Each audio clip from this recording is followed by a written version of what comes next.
This is Steve Downs, the voice of Master Chief, Sierra 117, and you're watching Xbox Ultimate. Now, finish the fight. Chief out.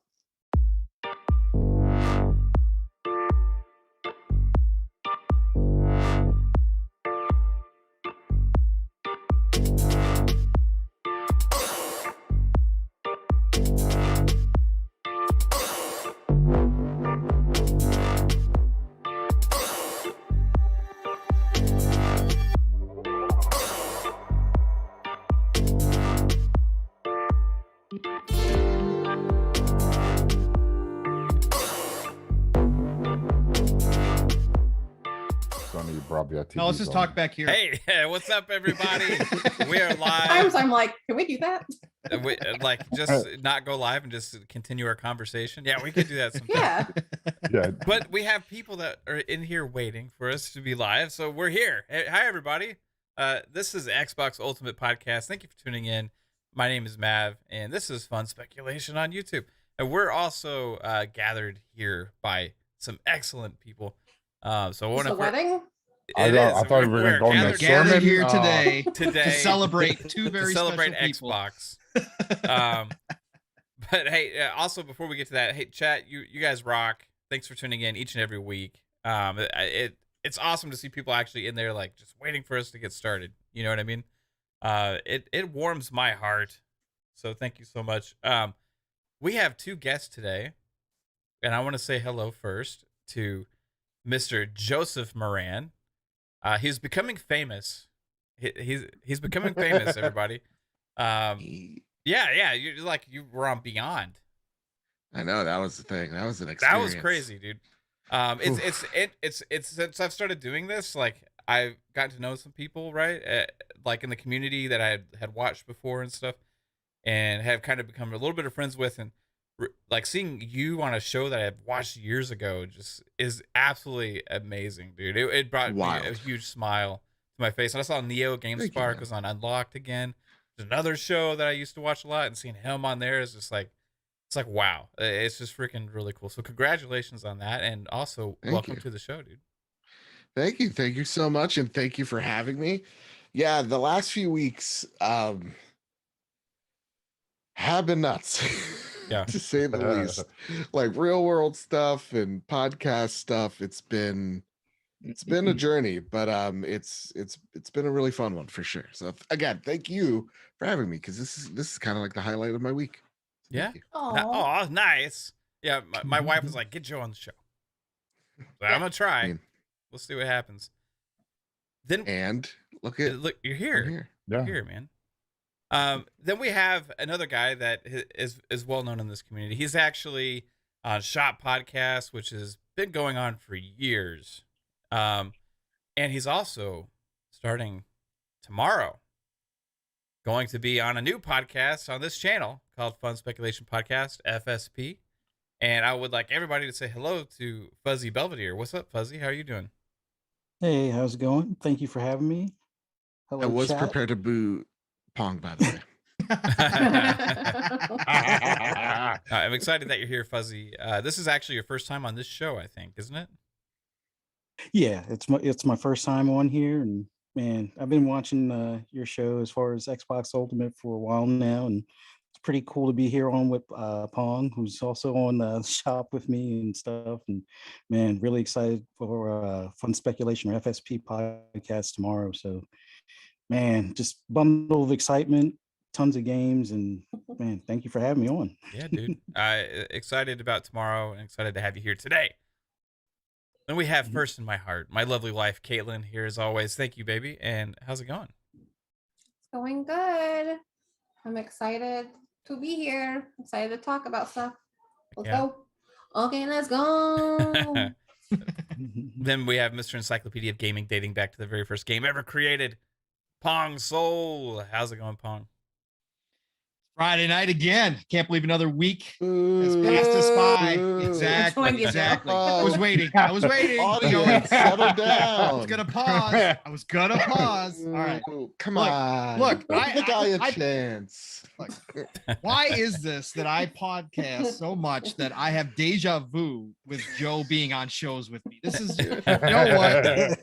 There's something wrong with this. Joe, great to see you. Fuzzy, brother, it's always awesome to be on with you, of course, as we will do tomorrow night on the Shop Podcast as well. But it's Friday night, and I'm here with my favorite fam, even though we are missing parts of the Magnificent Seven. Yes. Miss you all, Lady, Lupa, 3-Bit. I can't wait to get you all back on here. But you know what? We got a lot to talk about, a lot of good stuff. And you know what? For all you haters out there, Battlefield 2042 rocks. Battlefield is back. I'm excited. Let's go. Whoa. We'll save that conversation for later in the show. And like Pong said, shout out to 3-Bit, who again is just always trying to find time to podcast when he can. But this dude's just absolutely crazy busy right now with so much different projects that he's working on. Because he's a talented that guy right behind good old Psycho there. That's maybe Sam, who knows. Also, Lady is still taking a hiatus, so shout out to her. We miss her very much. And just let everybody know, if you were curious, we have heard from Lupa. She is home and she's doing well right now. She's just still recovering. Not ready to be back this week, but we're hoping to have her back soon. So that was some awesome news. I wanted to make sure everybody here heard that as well. So super happy. Hey, then we have the mellow fellow from outer space, the one and only Psychonauts, who was telling me an interesting story just a little bit. I kind of cut him off. I don't know if he wants to share that or not, but hey, what's up, Psycho? How's it going? Oh, not much. Yeah, it's been an interesting week. I'll share this tidbit a little bit later in the show, towards maybe my outro. But yeah, it's been a fun week so far. It's been very interesting. So yeah, let's go talk about some games and that fucking Battlefield 2042 beta that Mute. Oh, sorry. Sorry, Pong. There's some things to talk about with that. Can we wait till almost the end before we have a family fight? Okay, that's fair enough. I'll make sure I put a note. I also got a special kill it that I did just for Joe that we'll throw in the middle of the show. So I'm interested to hear it. And I think actually Fuzzy may actually have some thoughts on this too, but we'll get to that. Is it like video game like animals? No. And is Chorizo one of them? No, I can do that. Is it younglings? No, it's not. I don't even have to answer that then. You'll have to ask him that after the show. All right, guys. So first up, you see on the thumbnail that my wife made, very probably controversial thumbnail that got us a couple dislikes because, So you're saying that's what got us the thumbs down? No, I'm just kidding. People like that stuff, okay? That's why I did it. GTA Trilogy Definitive Edition was just announced. Now, I had actually confirmed, right? Yeah. I had actually thought this was already announced because there was like so many leaks about it that were like solid. So I think Jasper, our friend Jasper, was actually talking to me about it the other day, and he's like, "Did you hear that they're like?" I was like, "Oh yeah, they already announced it like a couple weeks ago, man. Yeah, that's the thing." I guess it wasn't announced because today it was announced. So hey, let's talk about it. It's causing an uproar a little bit. I think some people are excited, some people are like, ugh. And so I want to know where everybody else stands on this. We'll start with Mr. Joe. How's it going, Joe? What do you think of GTA Trilogy Definitive Edition? Is this something you're excited about? If there are 3 different platinums, I'm all in. That's how, because honestly, San Andreas. I know, yeah. Well, it depends. With games I really like, I go for them. San Andreas is my favorite Grand Theft Auto by far. I've never played Vice City. I've always wanted to. Always wanted to, but that was the one. Like, I remember I was at a Blockbuster, guys, trying to convince my mother to get Grand Theft Auto for quote unquote my brother. And right.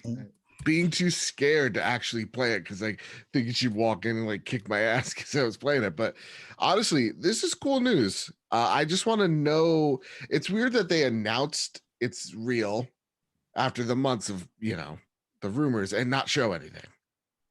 Yeah, that's why I feel is strange. But yeah, no, this is cool. I'm all in for it. I want a platinum Vice City real bad. Which is that your favorite Vice City? No, San Andreas. You never played Vice. Yeah. Vice is one I never played. San Andreas is my favorite one. Grand Theft Auto 5 is good. It's not great. And honestly, that is kind of to me what I feel about modern Rockstar. So, I honestly haven't finished GTA 5's campaign. I stopped in the middle of it. You know what it is with like honestly, this will get you another dislike for sure. I think I'm the same. I think I got to like the very end and I'm just like, you're drawing this out, and I just left. It's the same with Red Dead Redemption 2. I was at the epilogue and I'm like, I think I'm good. Yeah, see, Red Dead grabbed me. Like Red Dead, I had trouble getting into with Red Dead 2, and then at a certain point, the story got so solid with Arthur Morgan, and then the controls really clicked all of a sudden, finally, after a couple months. And then I got really sucked into it. But that never happened with me with GTA 5, and I played a lot of it. And it just like the whole switching between characters kind of maybe did it in for me. I has too many stories to tell, like from different perspectives. I wanted something more focused. Maybe. Yeah. Some of the arcs weren't that fulfilling. Yeah, for sure. Yeah. Like GTA 4 had amazing story, right? I like the story of GTA 4. Yeah. Just awful driving. Awful driving. So they have opted to go with the staying true to the original thing here and upgrading. They did say some improvements with gameplay mechanics and also with resolution and stuff like that, right? So I'm curious. Well, that's not going to be difficult because the gameplay hasn't changed since San Andreas owned them. That's my interest. That's going to be the interesting thing is how does it feel? Fuzzy, are you excited about this? Is this like something that's up your alley, like this kind of old school remaster? I'm kind of mixed on it because I never played San Andreas. I played the other two, but I didn't play San Andreas at the time because I think it was just on Xbox back then, or maybe I just completely blew it and missed it as far as getting on my PS3 or something. But the thing I'm mixed about is if it was in the same engine as GTA 5, I'd probably be a lot more excited. Yeah. But going back to the older graphics, like I remember with GTA 3, that was like the first one that I started playing on PC with mods and things like that. And after playing 5 with mods on PC, it's like going back to anything else is kind of like I don't think I want to do that just yet. But it's real strange, like you said. We haven't seen any gameplay. They finally announced it. It's been leaking for months now, and the fan base, I think in general, with 5 being drawn out for so many generations now, I guess this is the bone that we get type of deal. Yeah. But I just wish it was I'm hoping, even though they're saying there's some resolution updates and things, I'm hoping it's the new engine or the newer engine, like the Red Dead 2 and GTA 5 engine, but my gut's telling me it's not. It's just going to be resolution bump. Some of the mechanics might carry over from 4 and 5 as far as the gun control or gunplay and things like that. But I don't know. I feel ever since Dan Houser left, Rockstar is like a shadow of itself. Fair. Interesting thing is that they've actually delisting the other versions of the games. Yeah. Which is I don't know how to feel shit about ass move. I don't know how to feel about that. Like, hey, go and get them now before they're gone. Right, is what they said. Like I've seen in a couple articles. Like, hey, to me, it's kind of like the Beatles remasters, right? Yeah. Like you still want to listen to like the original set. And I remember Ringo talking a few months ago, like, oh yeah, when it comes to my music, like it's on everything, like even a cassette. Like it's on, you could get it wherever. And there's just something weird about us just wiping away the past and putting in this different version Right. that isn't going to feel the same or even look the same. That's weird to me. Yeah, it's like anti-game preservation, really, kind of. Like for digital, and this is the one thing with digital, right? Because the strength of digital is the purchases are always there and easy, and there's not a limited supply until they remove it from the storefront, right? And then it's like, okay, now you're restricted to having that old console that can still access the library at some point. The one thing I will say with like Xbox at least is like usually your library is going forward, right? So regardless of what console you own. So that's a good thing. That I really like what Xbox does with preservation there, because you could buy an Xbox probably maybe 10, 15 years from now and hopefully still be able to play the games that you bought recently. Just like music works, just like movies work, right? Digital purchases should move forward with you with tech. But yeah, delisting is kind of interesting. I don't know. I guess it's so there's not any confusion in the market. That's probably the excuse, and yeah, part of me understands that, but at the same exact time, so weird. Yeah, because Kate did buy a 3-year-old Bus Simulator game instead of the Bus Simulator 21, right? It was an accident. Yeah. So Yeah, I wonder but if these you would are- have accidentally bought the other GTA instead of the new one. but these Maybe. are package deals, so Well, there you was can't like a really- GTA Trilogy other edition. I forget what it was called. And that's what they're removing. So I'm not sure. It was more of like just the regular versions of the games like bundled together. And this is a remaster of them. So I'm curious like what it's going to look like. Pong, is this something that's like, hey, you want to really dive into this? Yeah, of course. Again, with a few caveats of, look, I love to think that this is not a cash grab. This is a cash grab. Okay. Pure and simple. But Vice City is my all-time favorite. Liked San Andreas, liked 4. So all of these have an interest to me.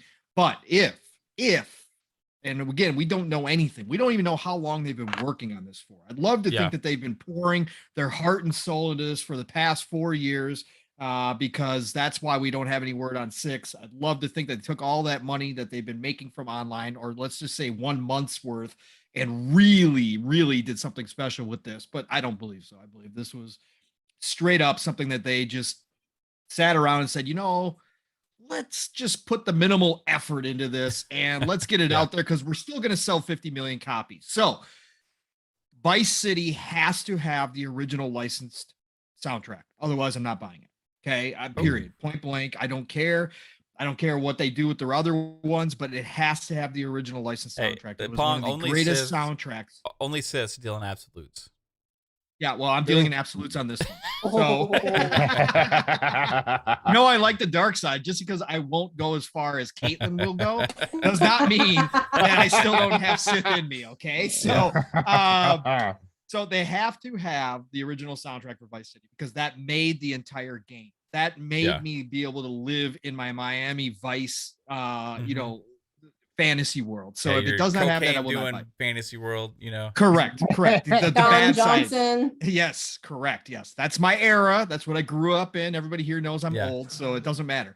What was Studio without 54 like anyway, Pong? Is it? Oh God, I wish I was back then, dude. I've watched so many videos on that. Oh my God, I wish I was back then. But no, this definitely has interest for me. I hope it does. I think it was a shitty move with them delisting the other games. Even though my San Andreas original copy just went up through the roof, because I actually have the original coffee edition, the black coffee edition, which GameStop would never buy back from me. So I actually still have that one. So that will definitely be shooting up through the roof. So if they're going to delist these, but despite that, the roof, you know what I'm saying, Kaitlin. But anyways, I just think that again, this is definitely a cash grab, but at the end of the day, if these are all intact the way that they originally were, then I will definitely be picking it up again, for sure. I'll be one of the 50 million that buys this. So whether it's a cash grab or not. So. Yeah, we do have some. I was digging around on the website while you're giving your thoughts. I got some information. It says the definitive edition will feature across the board upgrades, including graphical improvements and modern gameplay enhancements for all 3 titles, while still maintaining. What does that mean? I don't know. The classic look and feel of the originals. We're extremely excited to share more about these groundbreaking titles in the coming weeks. Stay tuned. So, like, at least they didn't. Did they release a cringy trailer like they did for GTA 5 Remaster, where they had like no, not yet. More explosions? No, when they showed that, I was like, "What's different?" Nothing's different. Nothing's different. That was the worst trailer I've ever seen for a game. Psycho, are you excited for this? Well, I'm. It's interesting because I've heard that they're releasing this on Unreal Engine 4, and from what we know about Mass Effect, they couldn't move their game to and kept it on Unreal Engine 3. So I wonder, because it's the time and all the resources it would have taken to do that upgrade. Like, so did Take-Two do that with this definitive edition? Did they take the time to make that upgrade to Unreal Engine 4? Did they, that's what I'm interested in, because if they did that, then possibly it could be a really good looking remake or remaster that we're going to get. Because if they didn't, and it's like the old PS2 and 360 era graphics with a little bit of shine to it, I don't know how well received this is going to be with the community, at least. So I read something that says they're going for they want to retain the original game, but improve the look and feel of it somehow. So we'll see. Like, what does that mean? Like, I want more information. Yeah, it is the 20th anniversary of GTA 3, is why they're doing this, right? So besides the cash grab, hey, that's fine. I don't mind old games that are classics like this getting brought up to current standards a little bit, because it is sometimes like you remember these old games, like, man, that was so good back in the day. I remember playing that, and then you go and you play it. It's like, oh god, I can't play this. It's so bad. But when they do this, it works sometimes. Like they did it with Tony Hawk. It had a really good like remake or remaster or whatever. And Command and Conquer had a really good remaster that launched on PC. That was included all the original expansions and everything. It stayed true to the original, but like also had like some better graphical options and stuff. So there's ways to do it right. I think it's got potential. Babe, you never played these. Nope, I didn't. Are you excited to like? I'm really excited. I'm not like I don't play the single player in them. I just like the online, but yeah, I'm really excited as long as I don't look like ass. So these don't have online because GTA Online wasn't introduced till 4. There's no. Oh, well then I don't give a shit. I ain't playing it. I don't want it.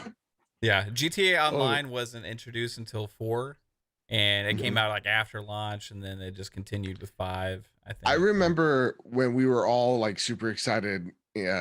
Was it San Andreas had co-op, but like you were tethered, so like you couldn't move away like more than 10 feet from your friend, because like the game could not render the world. It was like Fable 2, right? Remember Fable 2? Yes, like, it had that same thing.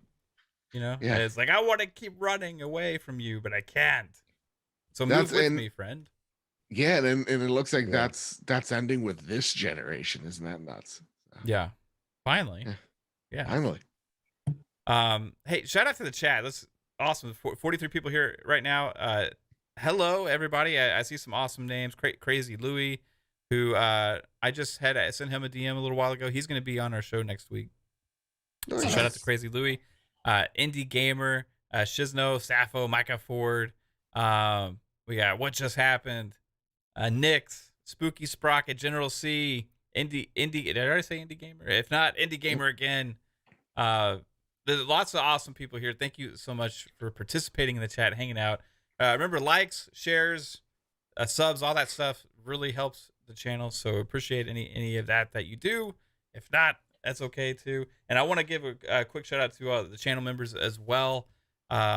Something I don't do enough, but I want to make sure that I actually verbally say the name, especially for audio listeners. Some of you may only listen to audio. So shout out to Killanitis, Master Clown, Phasma, Geezer Prime. Let's see, we've got Mario Loya, KhAos ThEory, Reign of the Third Eye, Jasper, 3-Bit, Matt Byrnes, Lord Ruffness, Italian Clowns, AssassinLupa, Pong Soul, KY Bob, Micah Ford, Caper Grant, Deadwolf, Fastback, Monster, and Monster 530, and BACfromthedead. Shout out to all you awesome people. Thank you so much. All right, so moving on. I think we're all like. Fun fact, by the way, go ahead. guys, I dressed up as Tommy Vercetti for Halloween one year from Vice City. That's how much I liked Vice City. How really old were you? Like, that's probably in your 20s, right? Yeah. When was Vice City released? Probably like 2004? probably 18 years ago or so. No, I would sorry. say 18, 17 That was years San ago. Andreas, I think. When was Vice City? Hold on. Let me see. When was Vice City? You're in your 30s, Pong. 2002. So yeah, I was already 27, right? 27. Yeah. Yeah. So those were the cocaine days and everything for you. You know. Yeah. Well, a little bit after, but I knew what that was all about. Right on. That was the early 20s. Yeah. I was married, raising a family in my 20s at 27. So Yeah. Right Yeah, I on. was 17. Yep. Not when you started the family, but when you when GTA Vice City came out. What? Yeah, I was. Let me see. What the fuck are you talking about? Well, like, never mind. Pong Soul's like, yeah, they already started a family and everything by then. You were like, yeah, I was 17. I was like, whoa. No. What? I'm so confused right now. Yeah, nothing. that was like 5 years after you and Mav started dating, right? It was a year after we started. She was 16. I was 18. Oh, okay, all right.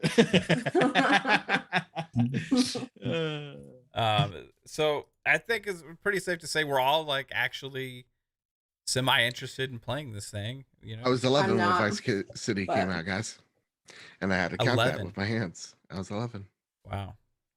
This is So what? In pretty low spot. 2002, I was 19 years old. Jasper, stop. You child. Jasper, I was 6. I was 22. You're 22. 22. Fuzzy was like around. Fuzzy is around your age, right?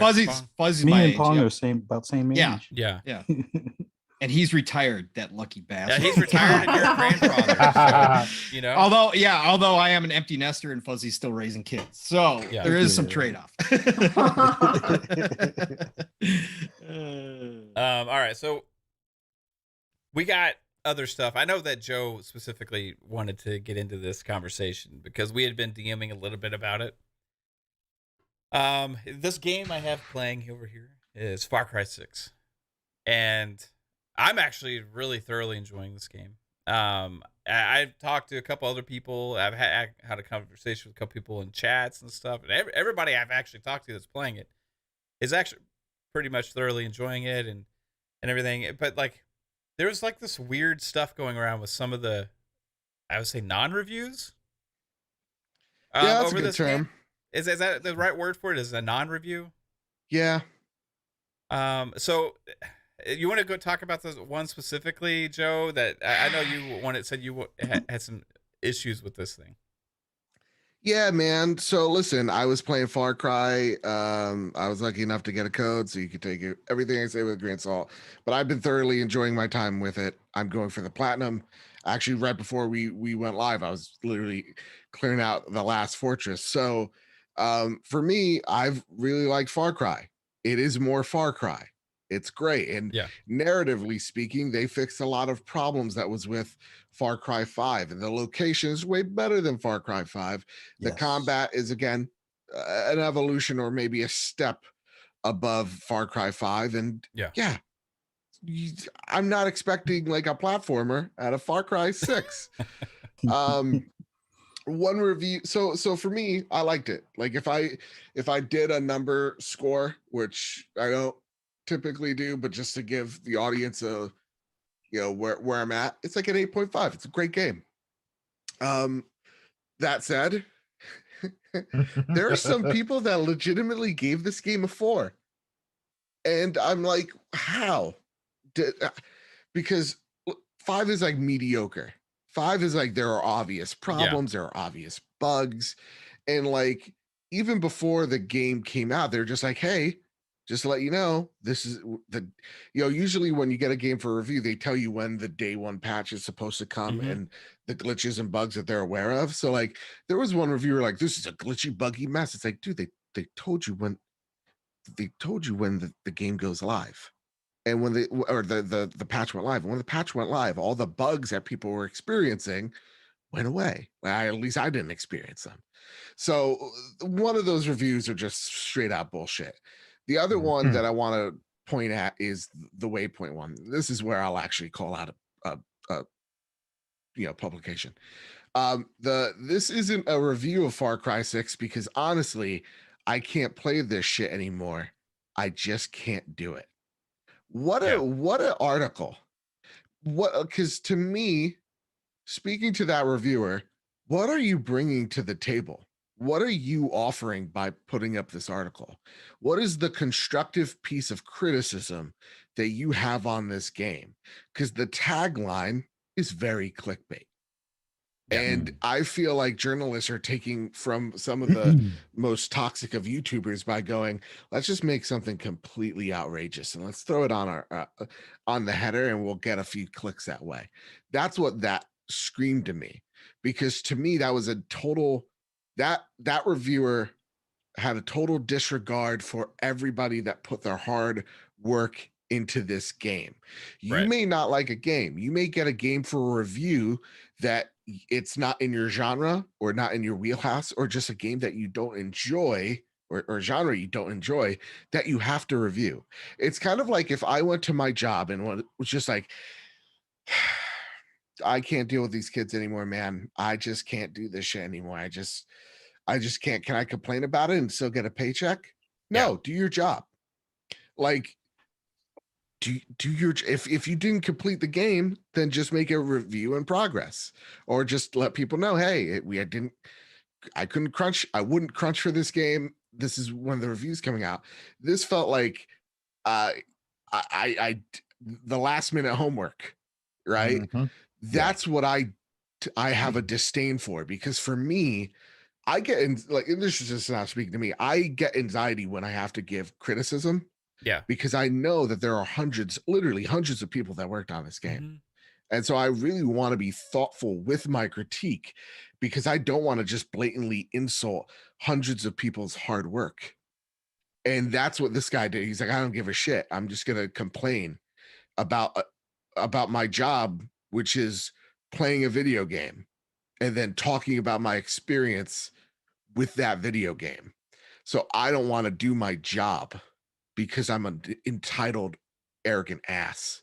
And I don't, and like, honest to God, and look, I even fucking guessed it. I'm like, this is probably some old white dude with so much privilege, he doesn't feel like he has to. And look at what, an old white dude that doesn't give a shit. For me, that sucks, because there are so many young, you're too old, because there are so many awesome young writers out there any writer out there trying to make their make their stake in this video game industry, that would love an opportunity like reviewing a big AAA game for a big site.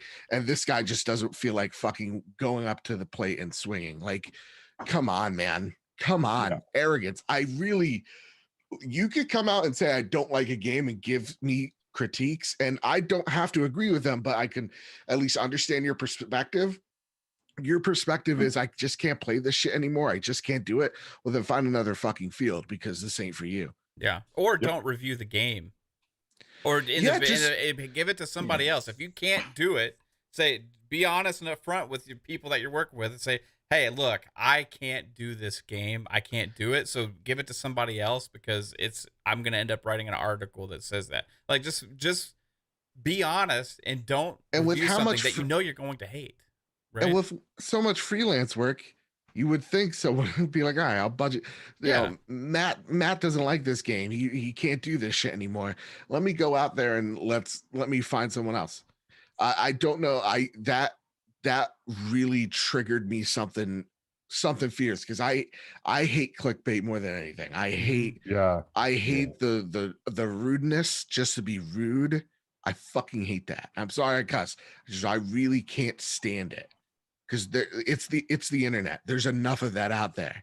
There are hundreds of people off the top of my head that would love this opportunity to review this game. You took that opportunity from that person to shit on hundreds of people's hard work, because you can't do it. I can't review a game.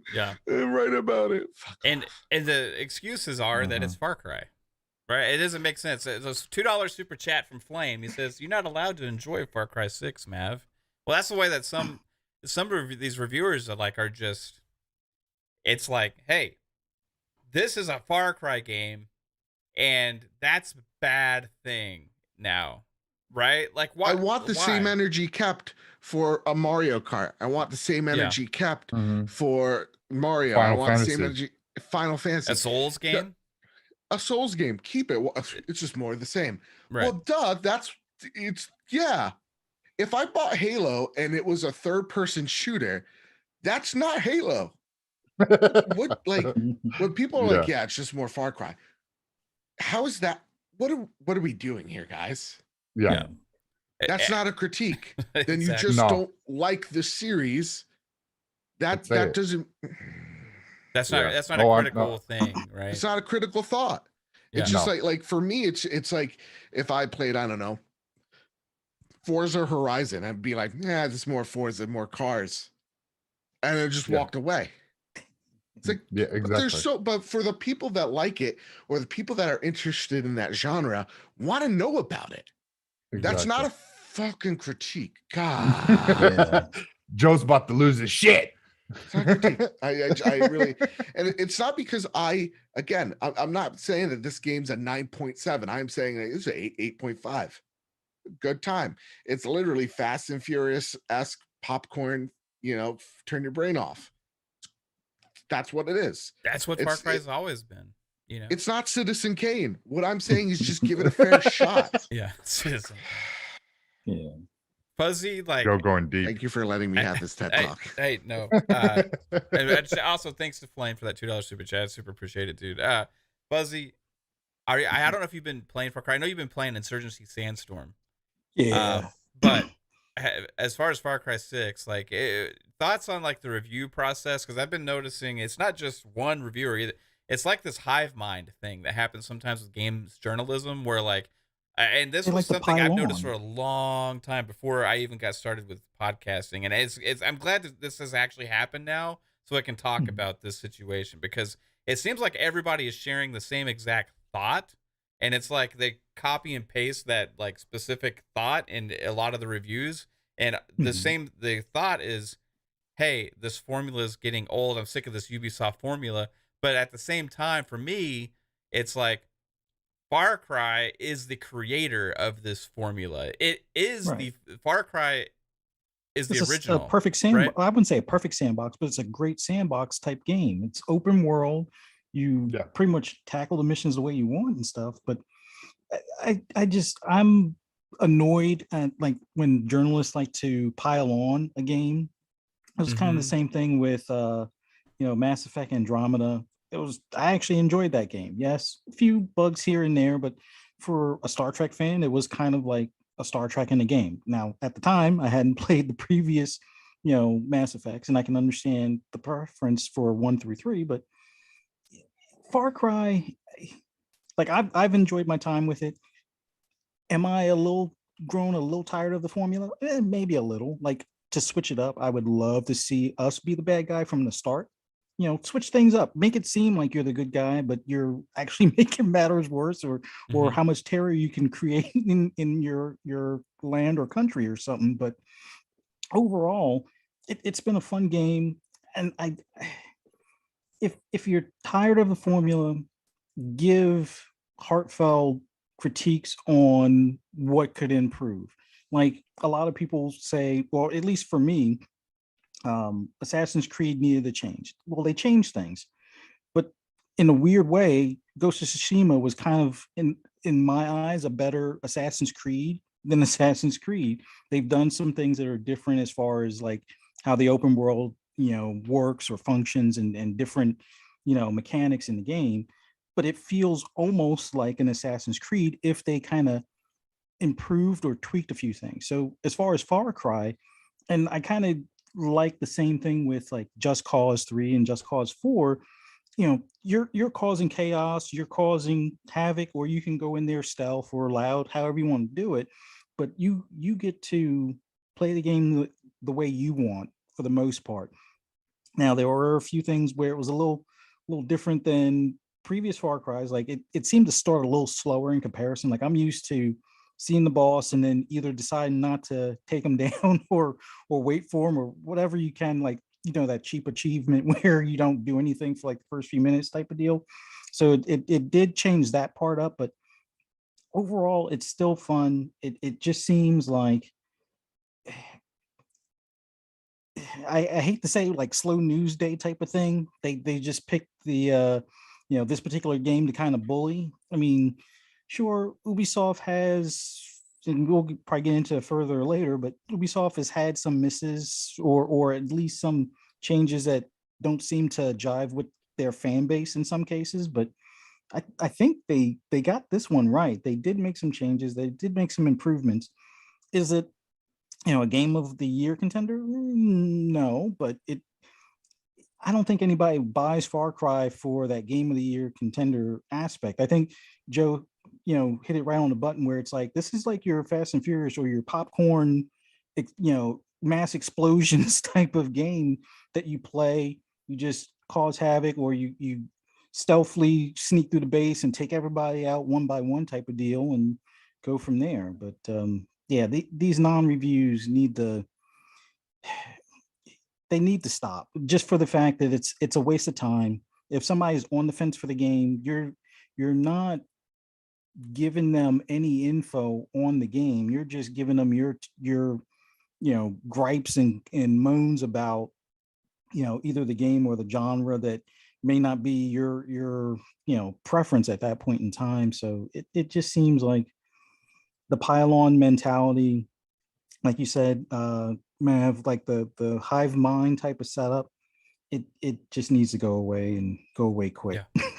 It's weird. You go through and read the reviews, because I actually read a lot of them because of this, and I was just like, it's like the same thing written in almost every single one that is not a positive review. Like, and I get some of that, but again, the only negative for the most part written was about the fact that it's getting old to them, right?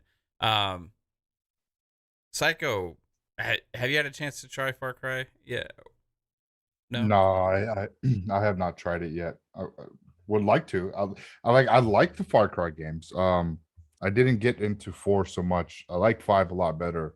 I didn't finish it though. I had to, get rid of the game for financial reasons. But anyways, love to try the game. Because what they bring, it's a different type of story. It feels like, because each one is totally different. They're not like following some a certain story or plot. So it with the jetpack, or not jetpack, but the rocket launcher backpack, and now you got animals that kind of help you do things, and they could distract for you or go attack people. So they're giving you different elements in the game. So it gives you a little bit of different, but also gives you the core foundation of what Far Cry is. And if it's not your style game, if it's not what you like, well, then skip it, move along, play something else. There's plenty of games out there for you to play. Far Cry is not for everybody, but don't shitbag it just because you're sick and tired of playing the Far Cry game. There is, I will say that there is like this hive mind bull crap going around, man. Like, I think that's definitely right. Of like,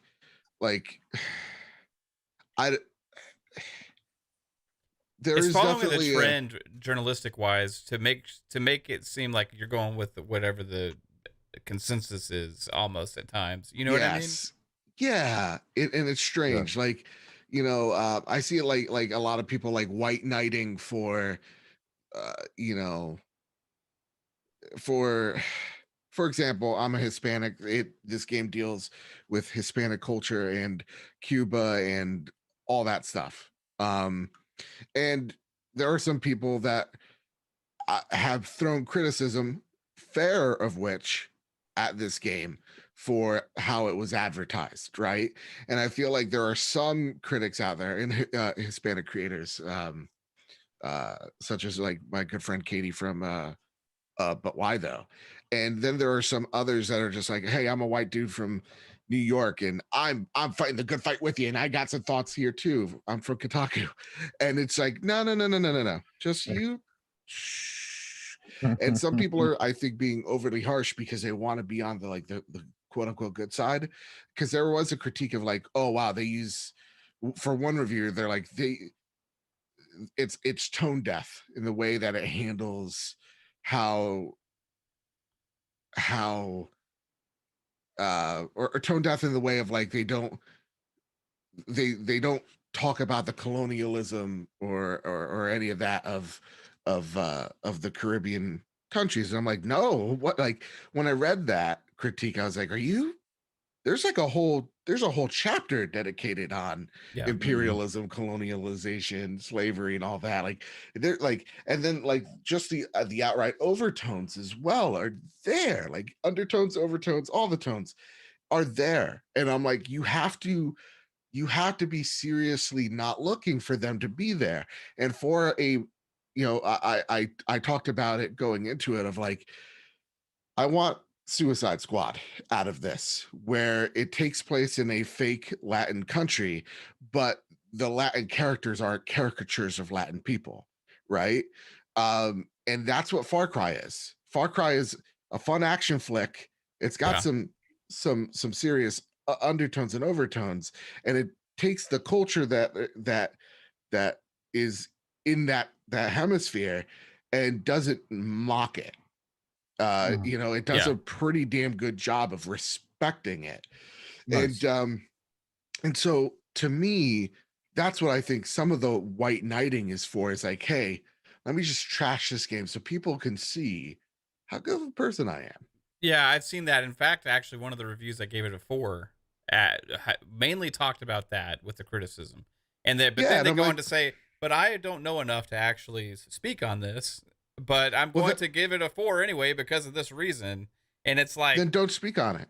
The main critique they gave was that it was not a serious enough game to talk about the subject matter in which it had, right? But it's Far Cry. Like there's lots of movies, lots of other things that like you can take place in a fucked up time or a messed up situation and still have like a good time playing a game. You know what I mean? Like Red Dead Redemption's a terrific example. So my favorite story arc, and I actually thought or would have loved the whole game be about this, is the way that they talk about the Native Americans and how they, the propaganda machine against the not just African Americans, but Native Americans in the story arc, and how you just see that they're fighting to survive. And we are just brutally massacring them while characterizing them as, devil worshippers because they're not Anglo-Saxon. And like, that is a great arc in a I don't think it's fun, but the masses does, fun video game where you're having shootouts, like you're trying to destroy this oil factory and they're all like the US Army's coming at you from all angles, and like it's fun, it's action packed, it's telling a really good story at the same exact time. Why isn't there any criticism there? I don't get it. Is it because Far Cry has a little dash hound named Chorizo that shoots rockets at people? Yeah, I think so. Yeah, and there's cockfighting and stuff like that too. Yeah, there's a lot of cock in this game. I saw critiques on that too, and I'm like, too. You know what? Fair, but but you're also murdering people. So like, I'm what's also worse? You know what I mean? It's funny. Yeah, I'm like, I'll draw the line at cockfighting, but like massacring armies, fine. But like for me, I'm like, nah, I don't like that. And the cool thing about this game was it didn't make me do that. Yeah. And I respect it for doing that. So yeah, people need to grow up and do their goddamn jobs. I know Pong has a lot of thoughts on the review process that's out there, period. I know you haven't been playing Far Cry because you've been obsessive over the Battlefield beta when you've had a chance to play it, because you're the guy that likes it. And also, I want to know though, like the review like process though, like with this, like you had some interesting thoughts. You've started to talk before about like your ideas to help improve the review process, but like this is an example of where a big game that comes out. AAA made by at the intro screen. There's like 4 or 5 different of those Ubisoft studios that actually worked on this thing, right? And then it comes out and it's pretty much bug free. It's beautiful. It plays well. It stays true to the franchise that it's always been, and it improves upon it in a lot of ways.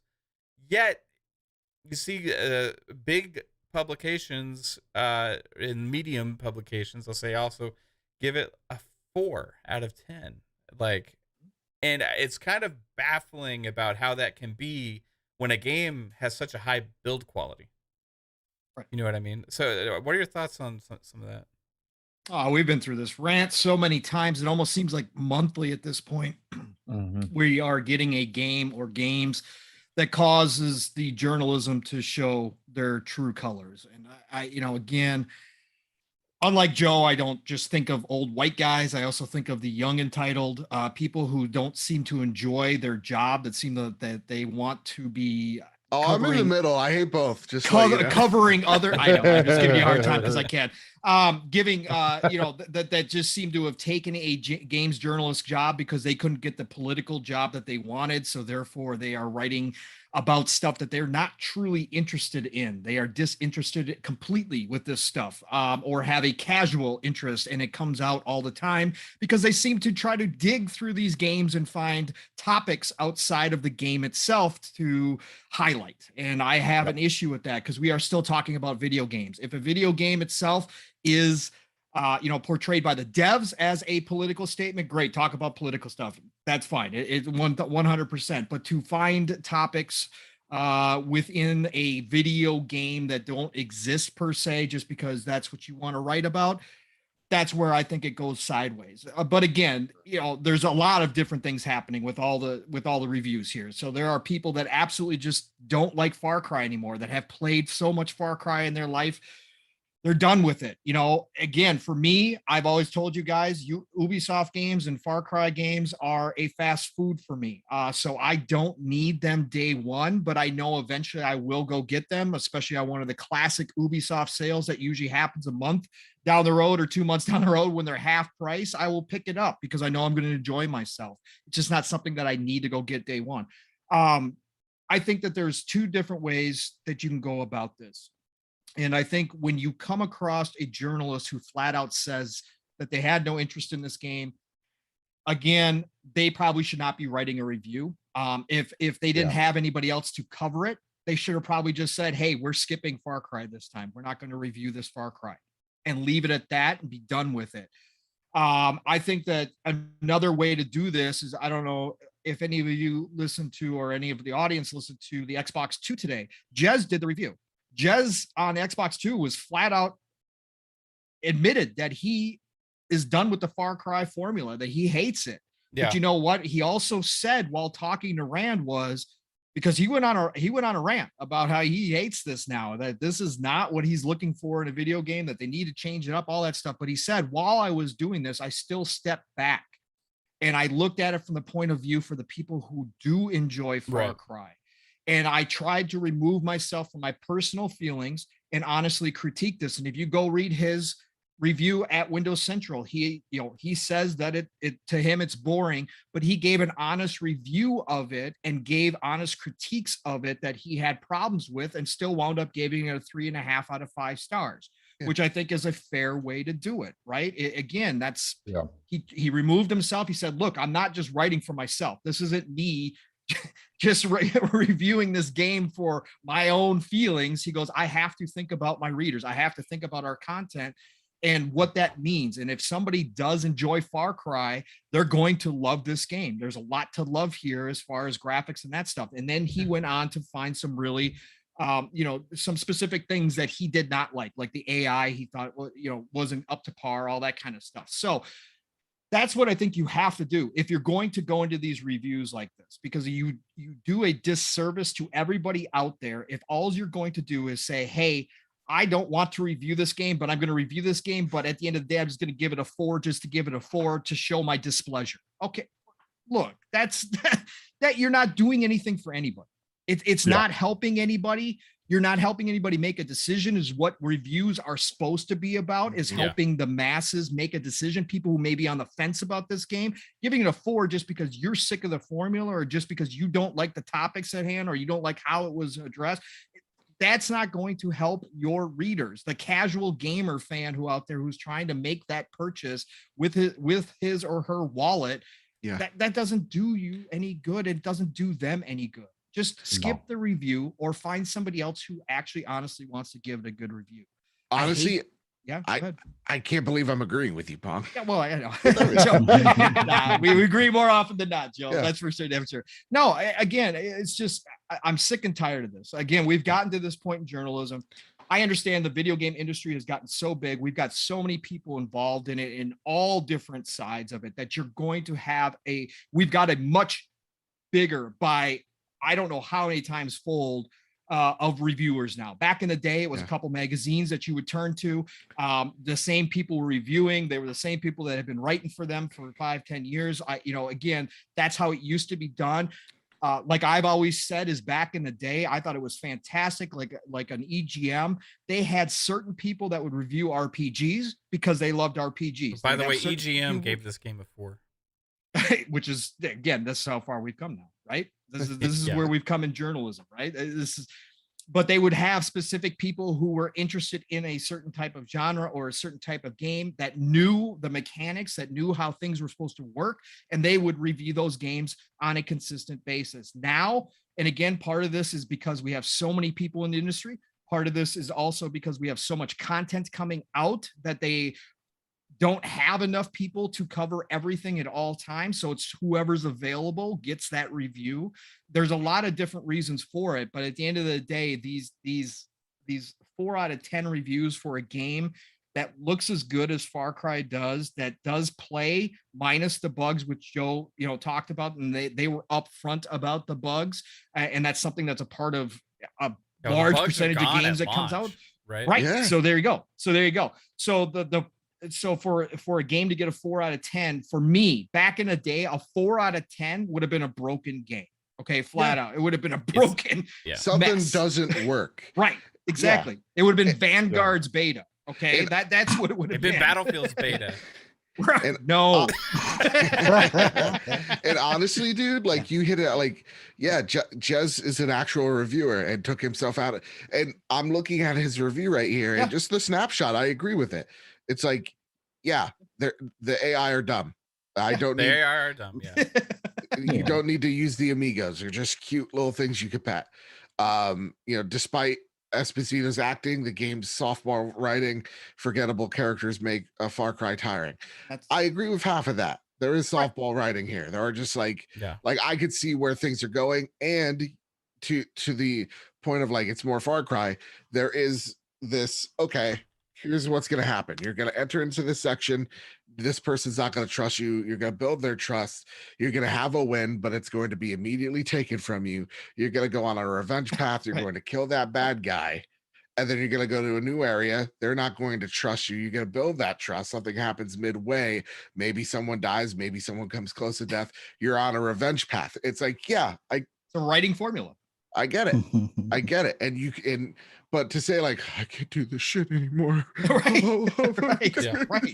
Right. Just don't do it. Just don't review it. Don't. Just come out and say it. Just be honest with your readers. Just say, hey, look, we didn't have anybody here who wants to review this game that want to give an honest opinion. Any of us would have unfortunately had a negative view of it and just not review it. And here's the thing, I get it. Like, not a lot of sites are IGN with fuck you amounts of money where they could throw they could throw freelance money around. I get that, but you're right. Like, if you can't find anybody, then you can't find anybody. But at the end of the day too, it's like the age of the click. So like, you need to say something because sites are dying. So you need it's to like pay a pull a Kotaku, right? Yeah.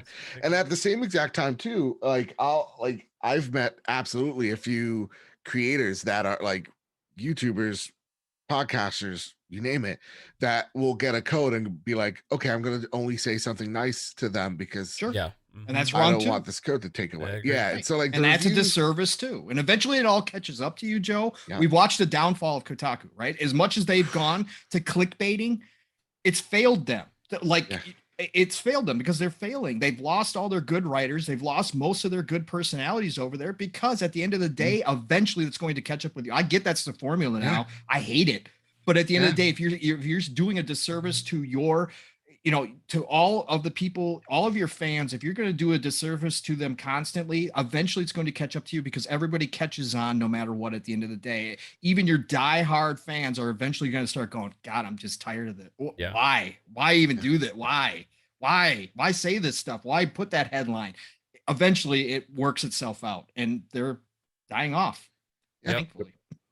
I want to say Alvin in the chat says it's his first ever Far Cry and absolutely loving it. Nice. I'm a Borderlands player and the game is scratching certain itches for me. Perfect. You know Go what? back and play 3 right after this. There's a lot. Go back and play 3. There's a lot of people that may have never played a Far Cry game before, right? And when you go and see somebody that says, "Hey, I'm sick of this," and like give it a 4 or not review it, and it can people that are looking. I put a tweet out there, a poll to say, do people let reviews affect their buying decisions, right? Because I was actually curious about this, right? And most people said either no or sometimes, and it was like 50-50 between those two. So sometimes, like, let's say you go and you like your favorite reviewer gives this game like a 4 and says all this stuff. You're probably gonna write it off, but it could be one of your favorite games of all time without ever trying it, and that goes into the build quality aspect because not enough credit I think is given to games as far as a lot of that kind of stuff goes, but they are critiqued when it doesn't go well, but when it's made pretty flawlessly as far as like crashing and bugs and all this stuff and good graphics and stuff, it's like, hey, let's give a little bit of a praise there. And that should affect the score at least somewhat. I had the same issue with the Halo 5 reviews as well. There's a lot of things back then that that was wrong with Halo 5, like story-wise, campaign-wise. But a lot of the people that really gave low scores on Halo 5 didn't actually ever praise how actual beautiful it was, right? And there's a lot of, mechanically really good. There's a lot of things that they skip on. And that was always one of my points too, Matt. Back in the day, like the EGMs, the Game Informers, they broke it down and gave a score for each part of the game. Right. So you could see like maybe you're a graphics person that just absolutely will play a game just because it's gorgeous. Right. They would have a score for the graphics.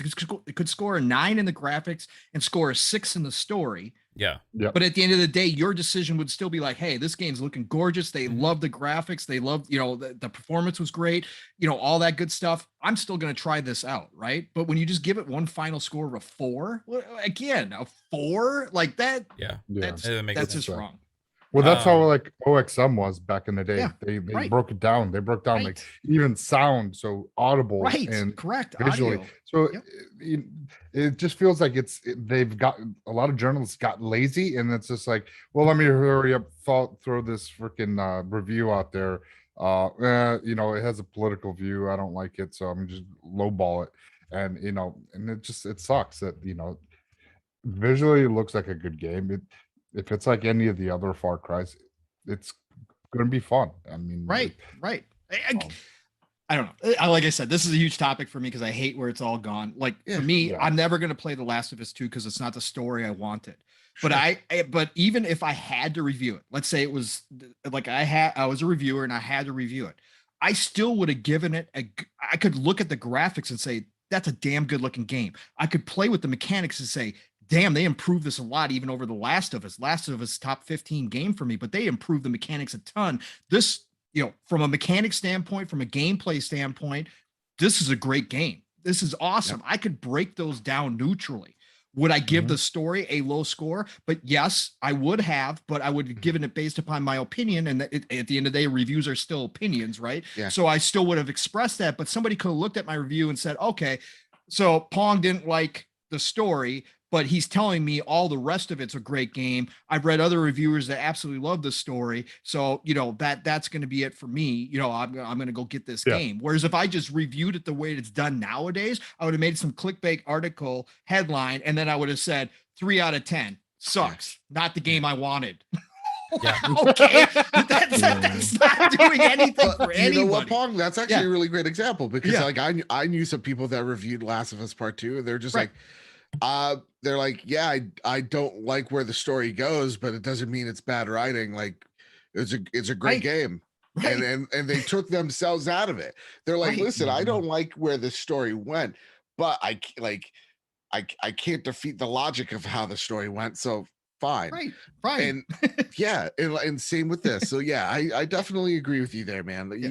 I think, and I want to say a lot of reviewers. I want to say some. Yes. Because there are really, really great. There's some really good reviewers still out there. Yeah, absolutely. Cool. So yeah, it's just. I would say the majority of them, even if you go to Metacritic, the majority of them gave a fair, criticisms of the game. You can say 6s, 7s, and it gave their well-written aspects, but then there's those clickbait ones, and that's what I have issues with. Right?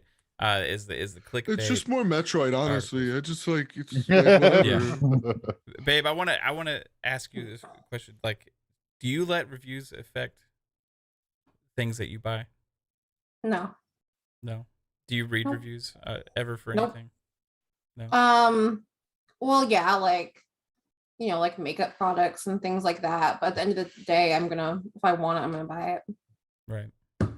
So, do you, as far as Far Cry goes, you've seen me play it, right? Mm-hmm. Do you think if there's a world that exists where a game like that would get a 4 out of 10 or should? No, definitely not.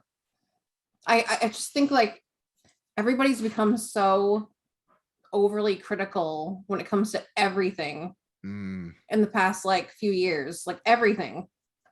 Yeah. Not just video games, just everything.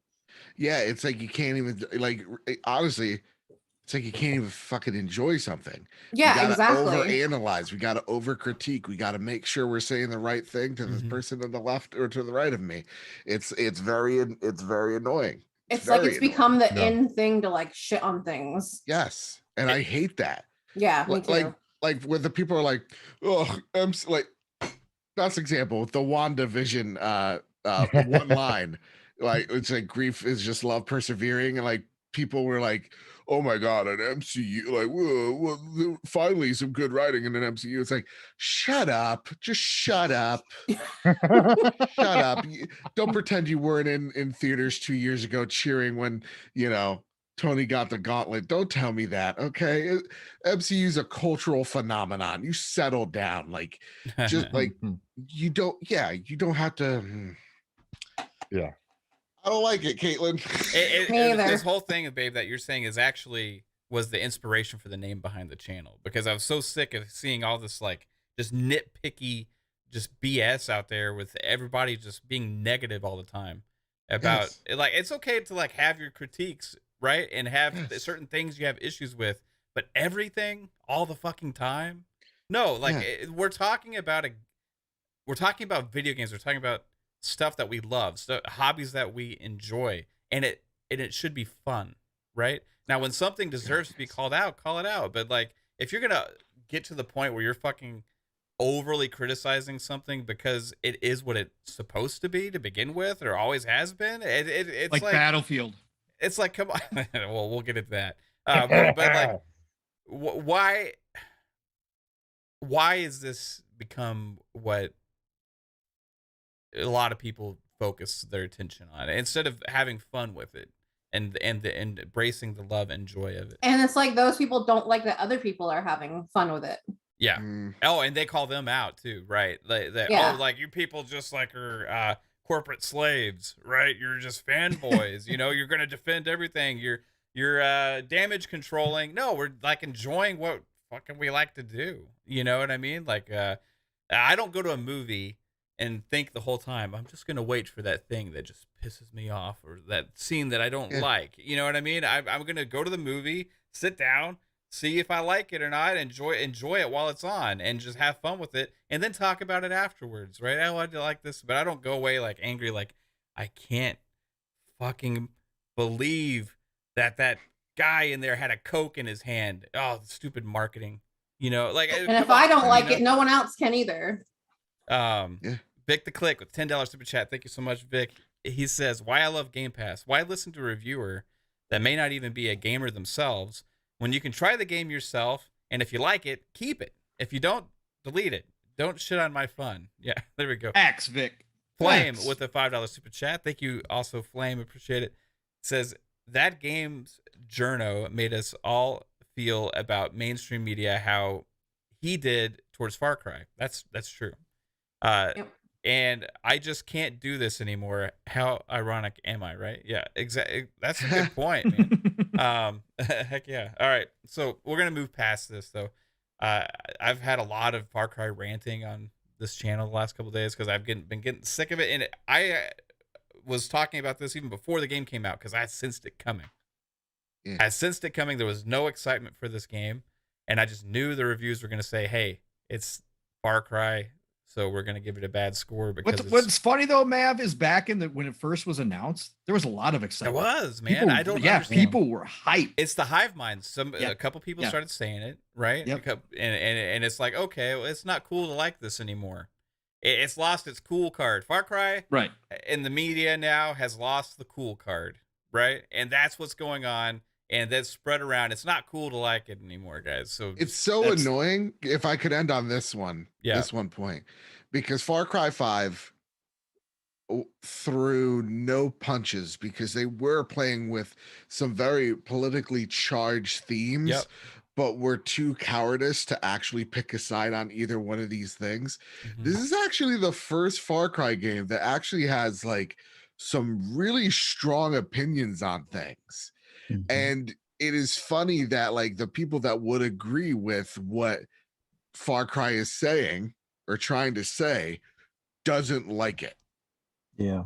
Which is strange to me. Yeah. It's just odd, but that's it all needs I a battle royale, and it needs to be a 10-year games as a service, and we need monetization. That's what it needs. Yeah, because that's what all the other Ubisoft games are doing, and this is the one that's actually stayed true to itself. And with these reviews and with it affecting potential sales and all this stuff, because you can't say it doesn't affect sales. If this game came out and it had 90s across the board, and it was a 90 on Metacritic, it would have a lot of hype behind it, right? Could this game easily get those kind of scores if the mentality, people's minds were shifted? Because it's a well-made game. It's very possible it could.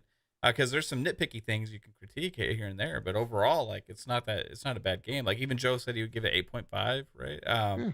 So there may be some people that give it higher, a little lower, but like 75 is not going to attract a lot of people and be like, wow, that's going to be an amazing thing. I need to play that, right? So it can affect things, right? And that's why I don't like that mentality of just everybody mobbing on something, because guess what? If you don't want things to stay or be traditional to what they are, then you don't want a new Splinter Cell. You don't want a new Ghost Recon. You don't want a new Rainbow Six game that's an actual Rainbow Six game. You don't want a new Assassin's Creed that's actually an Assassin's Creed game. You want them to be completely different, right? So if that's what you want, then that's what you get, right? But if you can embrace something being what it is and actually saying, is this the best version of what it's supposed to be?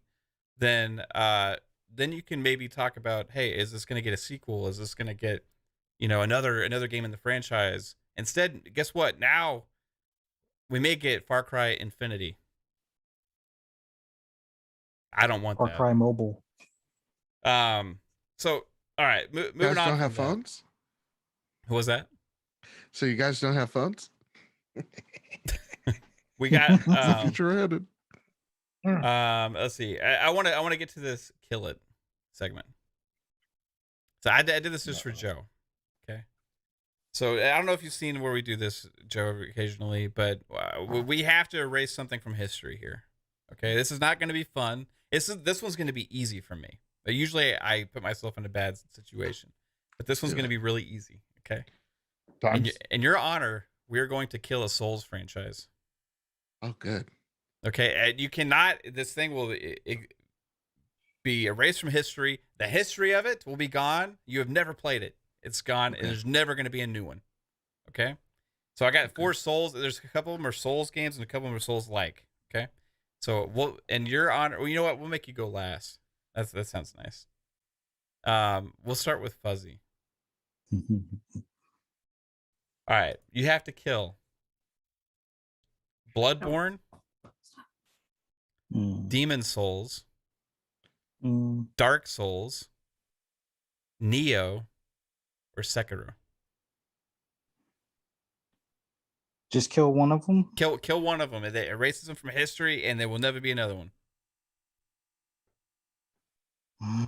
Choose wisely, Fuzzy. Now, I'm not normally a Souls guy, but I do like Sekiro, and I do like Neo. Choose wisely. Big Bloodborne.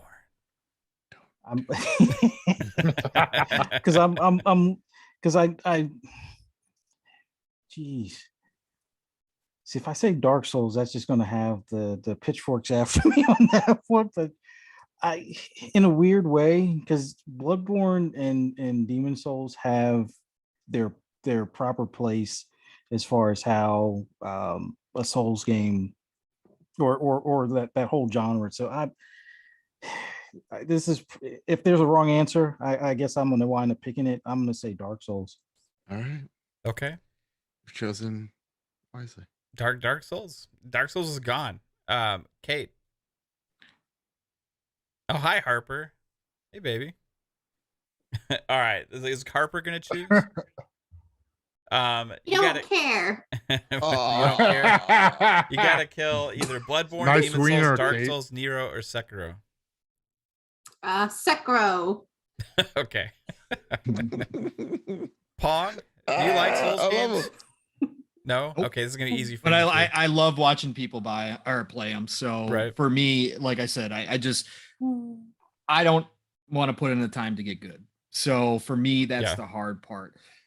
With Elden Ring being more co-op-ish, and that stuff, I may actually try that one out because obviously Steele is a huge Souls guy. So he told me that he helped me run through it. But again, for the rest of them, I played Demon Souls back in the day on PS3. That was my first experience with them. I've tried them again and again. I really tried Bloodborne. I really tried to love Bloodborne because I love the aesthetic. I love the artwork. I love From Software. I love their ideas. I just can't take the time to get good. I can't. I guess for me, if I had to pick out of them, I don't know, because I actually love the aesthetic of all of them. I probably fair. Neo's probably in there too. Sekiro. Yeah. I would. I love Sekiro.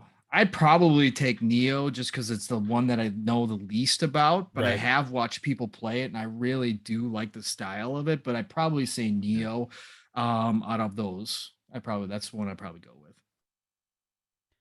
Is 3-Bit having a stroke in the chat? I think so. Shout out to 3-Bit. He says, Sabanya Badebe Kadawa. It's probably his sister. It's probably his sister. I don't know. Is that what it says? That was pretty damn good. That's pretty good. Yeah? You like it? Okay, cool. Right on. Yeah. Psycho. Hey, you got to pick one, bro.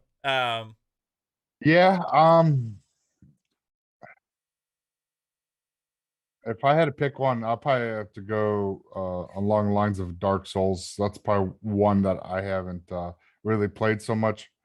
I played a little bit of Sekiro. I have not played Bloodborne, but I hear great things about it. But Dark Souls, Of everything, I'll probably have to pick that. Okay. So, Fair enough. Death to Dark Souls. Sorry. Joe, I love the chunky legs of that dash hound, man. That's a good pup. That's a good pup. Yeah, she's a sweetie. Because here's the thing: when you hold them like that, there's something about their chest and their legs. It's just hilarious to me. It's just the cutest thing ever. All right. So we're keeping Demon Souls because without Demon Souls, none of this exists. We're keeping Dark Souls because without Dark Souls popularity, none of this would exist. I am begrudgingly keeping Sekiro because, hey, guess what? Just like the Waypoint reviewer, I just couldn't do this shit anymore, man. Way too hard for me. It's like I have to relearn everything. It was tough. It's a game that I will go back to one day. It's just not today. I mean, it's been 2,390 days since the launch of Bloodborne. That is the game that got it for me. So that one is forever staying. It's the thing that I thirst for. I love it so very much. Neo's the one that could die in a fire. I have a lot of respect. Like, I think actually to me, Neo is harder than all these games on this list, Neo's except for Sekiro for me. Neo's brutal, and the one thing I did not like about Neo 2, because I thought people were like, oh, that's more Souls-ish than Neo was that the roll or the dodge was on the cross or the X button. And why you would put that there is beyond me. And I tried to swap the buttons, and I don't like it. I don't like it. It was very Japanese in that aspect because they switched the circle and X buttons in their games. So yeah, was not a fan of that game. So I'm going Neo, the easy out. Okay. So babe, I have a question. Are these all animes? No. No. And Joe, we just agreed upon something again. Yeah. Even though mine was just, random, kind of random, but yeah. There is a code. There is a anime Souls games called Code Vein. I want to try that game. Is that on? I started it. It's on Game Pass. It's on Game Pass. Yeah. I was gonna ask. It's on Game Pass. Yeah, I started it up. It's really good. It's an RPG. It's I fell asleep. That's how great it is. It's weird for me for when it comes to like the Dark Souls S games. It feels so weird to play it on an Xbox controller. Yeah, that is the one. Like I could play anything. You give me any controller. It's just because I've been fine-tuned. Whatever you pony. Mm-hmm. Whatever you exactly. Like whatever Jim Ryan tells me to do, I'm gonna do it, or else they're gonna take my ears. Okay, no. Pegasus Nation. I see your contract back there. All right, let's go. It's on the wall beside him. We just can't see it. It's got his blood on it. I can't stress this enough. If you have merchandise about Pegasus Nation, you are a fucking loser. I'm so sorry to say. I heard they got to sign the contract. Like Squid Game. You got a little Pegasus in the back because you're trying to own the word pony. What losers. Oh yeah, losers capitalizing on other losers. My hey, every member this is the PlayStation guy, guys. PlayStation podcast. He was on Beyond. He was on Beyond. Okay, take his word for it. He speaks sad. Facts. It's just so. Oh God. Yeah. Just truly abandoned this chat. All right, yeah. I got to pick one though. Yes. Let's hear your long, drawn-out reason. Okay, so let me go back to my history with Souls games. I don't like. Oh God, here we go. Okay, I didn't mean it. I like four scores and 7 years ago. I like aspects of them. I thought Demon Souls looked really cool when it came out, and I tried it, and I was like, "Oh, this is like different." And I didn't have the patience to keep trying again, so I just stopped playing it. Dark Souls, same thing. I love a lot of things about it, just was never clicked with me, right? I played Neo actually the furthest. About it I actually liked. I didn't end up beating it. I got stuck at one point and then got frustrated and something else came out. And then I ended up playing something else instead. Fair. But Neo I played the most. And I actually really enjoyed it, what I played of it. And Sekiro I actually really liked because it had more of a story. Right? So it gave me a reason to be doing the stuff that I was doing. It gave me like a motivation. So as far as all of them, I'm going to kill Bloodborne. Because it's the worst. I'm just kidding.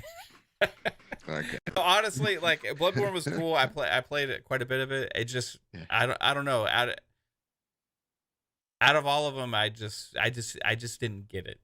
Right? I just didn't get it. And that's all. I mean, I know it's like everybody's favorite Souls game. I know it's everybody's favorite Souls game. I know it's yours, Joe.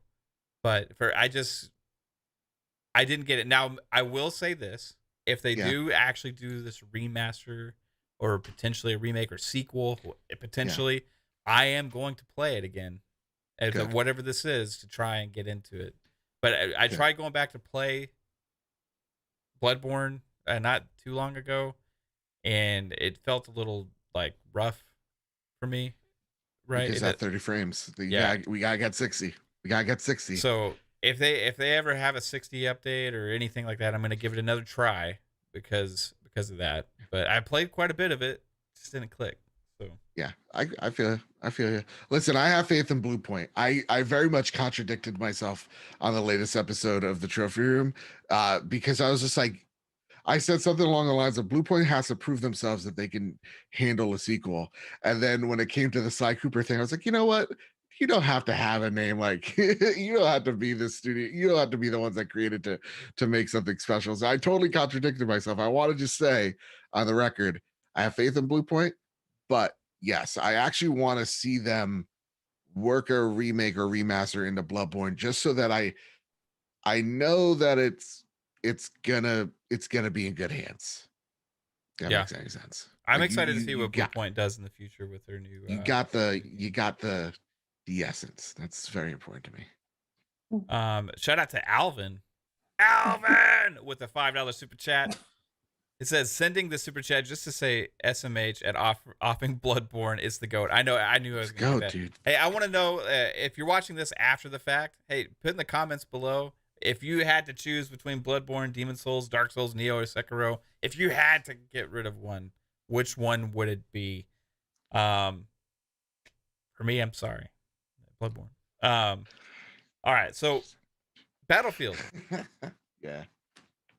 Pong, defend it. Go ahead, dude. All right, Battlefield 2042 beta. I think a lot of us have tried it. What do you like about it? Everything. No. Okay, look.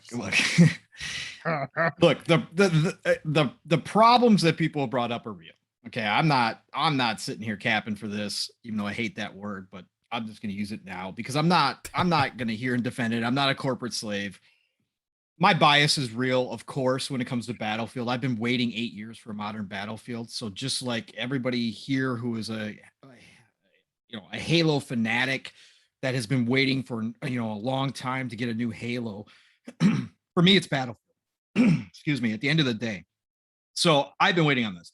I'm also, and I'm openly admitted this on every single show, I'm easily entertained and I look past a lot of stuff that people can't. Yeah. Okay. I really do. Bugs to me, because and again, I know it's not everybody, but a lot of us older people that have been playing video games for a long time, we do look past a lot of bugs because we've got decades of experience with bugs. And for a while there, they were never fixed. Okay. So if you wanted to play a game, you were playing a game, right? That's the way it was back in the day.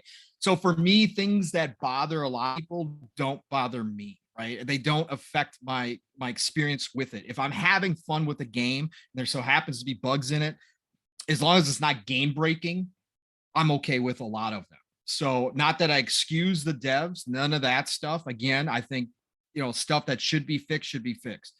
I've also said about Battlefield consistently ever since they announced this game that EA and DICE have to nail the landing on this. They have to stick it. So if at the end of the day, if what they are saying and what they are saying is the same stuff that we heard from CD Projekt Red, right? That it's in great shape, that this is an old build, that there's not, a lot of this stuff has been cleaned up. Okay. Look, we've heard this plenty of times, not just from CD Projekt Red, but others, but CD Projekt Red is the latest. Again, for me, Cyberpunk was game of the generation. Okay. Period. Point blank. I looked past a lot of the stuff that was bothering a lot of people. I played it on the Series X, so I didn't have the same issues as everybody else. Right now, a lot of the stuff I was seeing on Mav's stream the other night was extreme compared to what I've seen playing the game. I've had some matches where I've literally seen 1-2 things that were like, ooh, that's not good. And there's been other matches where I did have some of the flickering Mav had, but I never had it to that extreme, right? When I was watching it, I was like, damn, if that's what other people are seeing, now I know why. But honestly, I don't know if I'm just lucky, but I've seen some of it. Xbox, I think I've seen some of it, but I haven't seen it to that extent at all. So again, Mav asked, Mav isn't, and he'll talk about it, but obviously a lot of people are into the, delay it, right? And if they did delay it, selfishly, I would be devastated. I was looking for Starfield this year, which was never a guarantee, but I was looking for Starfield this year, and I was looking for Battlefield this year. So those are my 2 biggest games. Halo is going to be fantastic. I'm going to play it, but I'm a casual Halo fan. It is not making my year.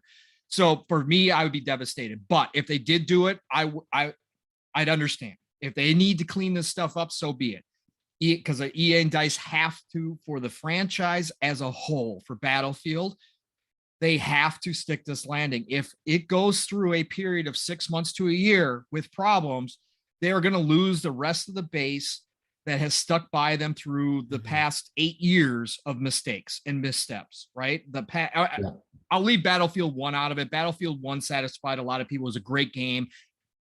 Again, the old style battle, I can do it for a while, but after a while it does get old, but it was a great game. They did a fantastic job with it. But the other ones were all missteps. They all had issues. They were all problems. Battlefield 5 right now, and the condition is great. It looks great. It looks fantastic. They fixed it. It looks awesome. It plays awesome, but unfortunately they didn't start out that way. They lost most of the people right out the gate. They can't do that with this one. This one is so important to the franchise to continue going forward, especially with the plans that they have for it, with no campaign. This is multiplayer only. They, again, with the portal, what the future holds for this franchise is gigantic if they can nail the landing. And so I think that if they need to delay it, go ahead and delay it. Okay. Yeah. Got the negative out of the way. For me right now, Bad Company 2 is my favorite game of all time. We're not going to see another Battlefield like that just because they're into the bigger maps. They're into the conquest mode. Bad Company 2 had a lot smaller, more contained maps. Obviously, a lot less people playing at the same time, but it was a different feel. That was my favorite Battlefield as well. Right. That's mine as well. But my second favorite is Battlefield 3. This game right here brings back those old Battlefield 3 feels. Okay. With the gunplay. With the environments, how they have the maps set up, even though they are a lot larger. Of course, this one being they're the only one they're allowing us to play is a full conquest mode, 128 players. So this map is gigantic. Okay. Yeah. But just from the interaction that you have and the battle to battle moments, this feels like Battlefield 3. This feels like a fantastic start. This is one map, and I know they're only going to have 7, but they're going to break them up into smaller, depending on the gameplay, all that kind of stuff. This just feels like a return to when they were in their prime. The guns feel great. The sound, as always, is on point. There are some things with some of the spatial sound that I do have issues with that I found that isn't right. Some of the footsteps, using my headset right now, I can't pinpoint sounds as easily as I could in other ones. But from a pure sound standpoint, as far as the effects go, this is off the charts. The destructibility, I still think there could be more of it. We'll wait and see if they've got anything like that planned. But the weather effects that they've now included, this tornado, is just absolutely insane. The rocket, my God, I can't. I was playing with Steel the other night, and I wound up getting all the way up to the top right as the rocket was taking off, and it felt like I was sitting, right next to a rocket NASA taking off. It was so beautiful. It was awesome to behold. It was just something fantastic. but the gunplay is great.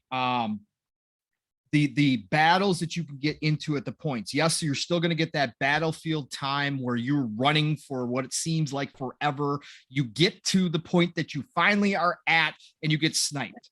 However, they have alleviated that because you can call in vehicles now. So if you are at a point where all of a sudden the action has moved all to a different contested point, call in a vehicle, drive your butt over there. It's not as long as it used to be. But the running feels fast. It feels smooth. The new grapple hook is awesome. You can do some crazy stuff with this. The videos online show it all. You got people already coming up with only in battlefield moments. Again, I saw one where you have one tool where you can put up a drone. Well, the guy just had the drone on the ground. His buddies came over, planted it with C4. He took the drone up with the C4, put it right on top of a helicopter, and they blew it out of the sky. It was absolutely beautiful, man. Again, just crazy stuff like that. The chaos of Battlefield is all there. So go ahead, Joe. What do you want? This thing is an abomination and it needs to be delayed immediately. And that's fine. And most of the people here are going to agree with you. But I will say this, Joe, not everybody's having the same experience. There are other people that are having a great experience like me as well and love what they're playing too. It's a lot like Cyberpunk.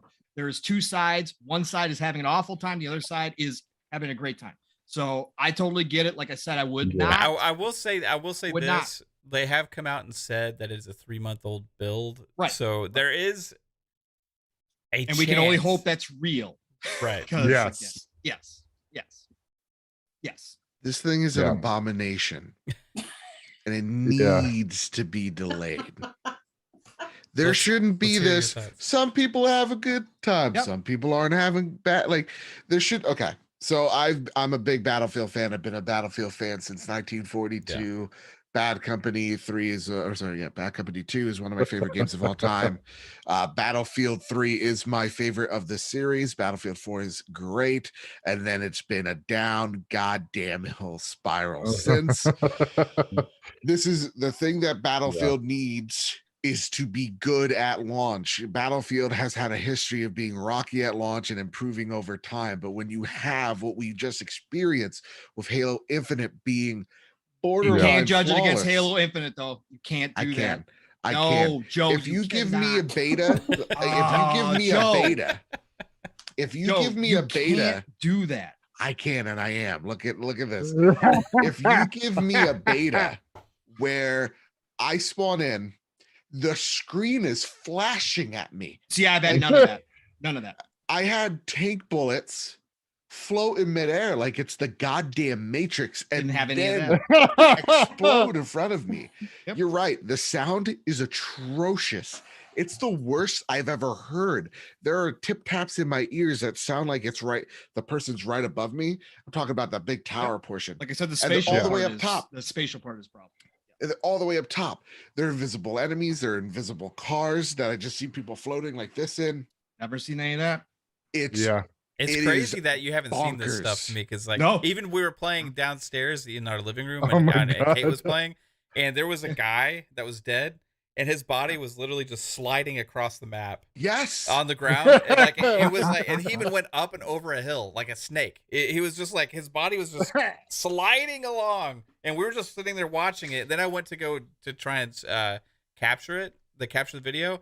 And guess what? The DVR was like shut off for this game, which they said is a bug, which I don't think it actually is. Not potentially a bug. But it's literally slid like it was like the fucking Grinch. Remember when he went into Whoville and went and stole all the presents in the house? Yeah. And he snaked through there. This body went all the way across the map, up and over a hill, off into the distance, and just kept going. It was like the craziest thing I've ever seen before in my life. It's terrible. And here's why I compare it to Halo. It's not like it's a 1-to-1 gameplay. I'm not comparing that. You're giving me, I don't like when they're like, oh, it's a 3-month-old build. Don't judge this. You are advertising this game. Yep. It's a month before release. This is the only snapshot I will have until release. Mm-hmm. This is not hold good. on, Joe. Joe, hold on. Let me interrupt you for a second. let me address the chat real quick because I see some people who may not have been listening to what I said. So I just want to address this. Again, I'm not invalidating anybody's else's experience. I said I watched Mav stream the other night and I saw things that I have not seen. So I said from the beginning that I believe when people are saying that they're having this stuff, absolutely 100%. And that's why I said if they delay it, I would understand it. But he'd be 100%. Devastated. Because he has I would be devastated Xbox, personally. And it's not. I would be devastated personally. But again, I would understand 100% because they have to nail this launch. Like Joe just got done saying, I agree with him 100%. Again, selfishly, I don't care. But for the franchise, they need to nail this. I'll get some thoughts here in a second too. Hey, Crazy Louie with a $10 super chat. I want to get to this. Thank you so much, sir. He says Battlefield is great, but they really need to work on those bugs. Yeah, that's pretty much what we're. And here's the thing. I think everybody agrees with the bug thing, right? I would love to talk about the gunplay. I would love to talk about sniping in this game. I'd like to talk about vehicle combat, but the bugs are getting in the way of me actually going, okay, I don't know if this is happening because it's a bug or if this is real. Like the bugs are getting in the way of me trying to actually critique the game as a fan. Yeah. I can say I played the technical test I think a month or so ago, and it did get polished a little bit from what I played during that tech test. But I can't really talk too much about what I experienced there. But from what I'm experienced in this beta, not a lot of it went away. A lot of it's still there. And that's what worries me. Even if it was a 3-month-old build, what was the tech test? You know what I mean? Is it the same thing? Have you not done anything? Like, I would have loved to have the most current build that you have. Give us that. And if there is some bugs or whatever, then lie and say, yeah, it's an old build or something. But give us what the closest to the finished product that we're going to get, because it is coming out in a month. Yeah, they said 3 months old. I don't know, like, if that's like. Why would they put it out then? That's the thing. If it's so, but like, here's the thing. This is not a secret. This is developers know what game they have, right? So like they'll like there are some developers that'll be like, yeah, this game. I'm working on it, working real hard, trying to make it the best I can, but oh boy, this is a turd sandwich. There are developers out there trying to make it the best that they could be, going, oh yeah, we got something special. So like when we see like low reviews for certain games, they're just like, yeah, that's where I thought this game would hit. They're pretty blunt and honest about it. Seeing where Battlefield is right now, I don't think there was anyone in the room going, oh yeah, this is a great idea. This build's in great shape. Put it out there. I don't think there was any. I think that was an executive call. I think that was a shareholder decision. That was not like a DICE decision, because if I was a developer, I would have held this. It's really surprising that they would put it out there. Yeah. And that's the thing that alarms me. I like Battlefield. So I love it's it. like, it's just. Oh, so do I. And it's, we did get, like I said, we got spoiled a little bit with the Halo, how polished and how good that played and everything. And then this comes out, and then, it's a hell of a lot better than Vanguard. I can tell you that much. Right. But it just true. needs a little bit more time in the oven. It needs to bake a little bit more to get to the really precise feel that we all know and love of in Battlefield. And I know, like Mav was, we were talking in chat. The last couple Battlefields came out were buggy, but they worked on them after so long, and they got to the point. But it's like, we're now at a point where if you don't do that, will your game be slept on? And with Halo coming out a month after the fact, a lot of people could just move on from Battlefield and not get the love that it should, until they come out and say, hey, here's a new patch, here's a new update to fix all the bugs, and people come back. But are they? And that's the thing with Battlefield. It's, you really gotta, if I was them, I'd delay it to March. give them a couple more months of work on this thing. But they won't because it needs to make that holiday sale money. And because of that, like this is not the first Battlefield actually, because the last one I was not a fan of. This is another Battlefield that I'm not buying day one as a hardcore fan.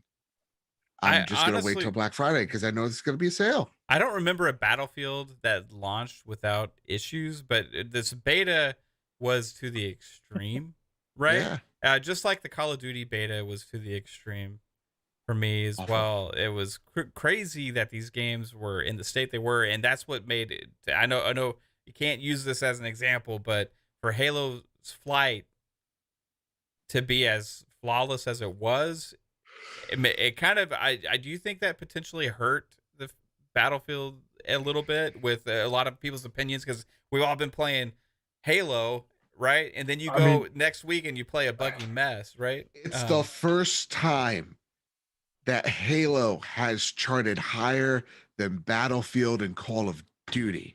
Yeah, that means something. A lot higher too. It does, Matt, because I use the analogy of how good the beta was for Halo to what this was. So it feels like a reverse of like 10 years ago almost. You can compare, but at the end of the day, if it's just ass, then it's ass, you know? Yeah. Right. Hey, Fuzzy, have you had a chance to play Battlefield beta? Yeah. And did you have bugs, or were you like Pong? Do you have a magic Xbox? Stop, I'm not the only one.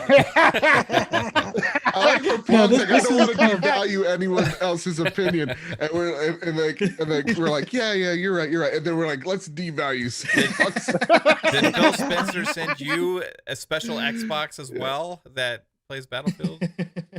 No. All right. So here's the thing. I think, and I'm wondering if it's like a difference between off-peak hours versus peak hours, because I played it on off-peak hours, and it was still buggy, but it wasn't as bad as what a lot of people have seen with the flickering, like running towards a rocket and one of the buildings would flicker, but that was about as bad as it got as far as the flicker is concerned.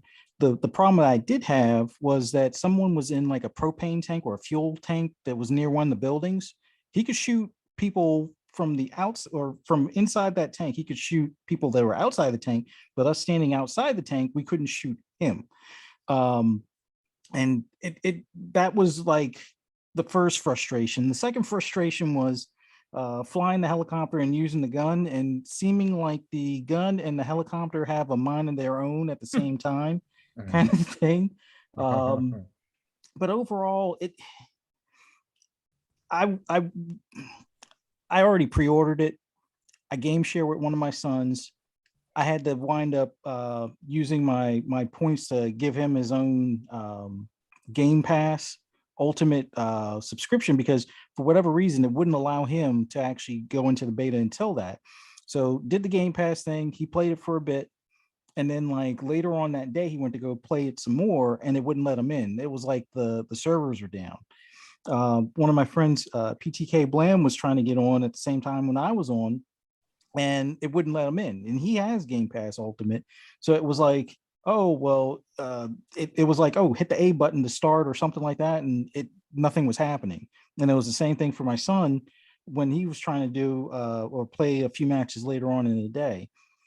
The thing that's weird for me when comparing like even like the Call of Duty Vanguard beta and this beta, they're smaller games. Yes, they have their bugs, like, you know, Hell Let Loose or like even Insurgency Sandstorm. Those games bugs after release were a better state than this tech test by a long shot.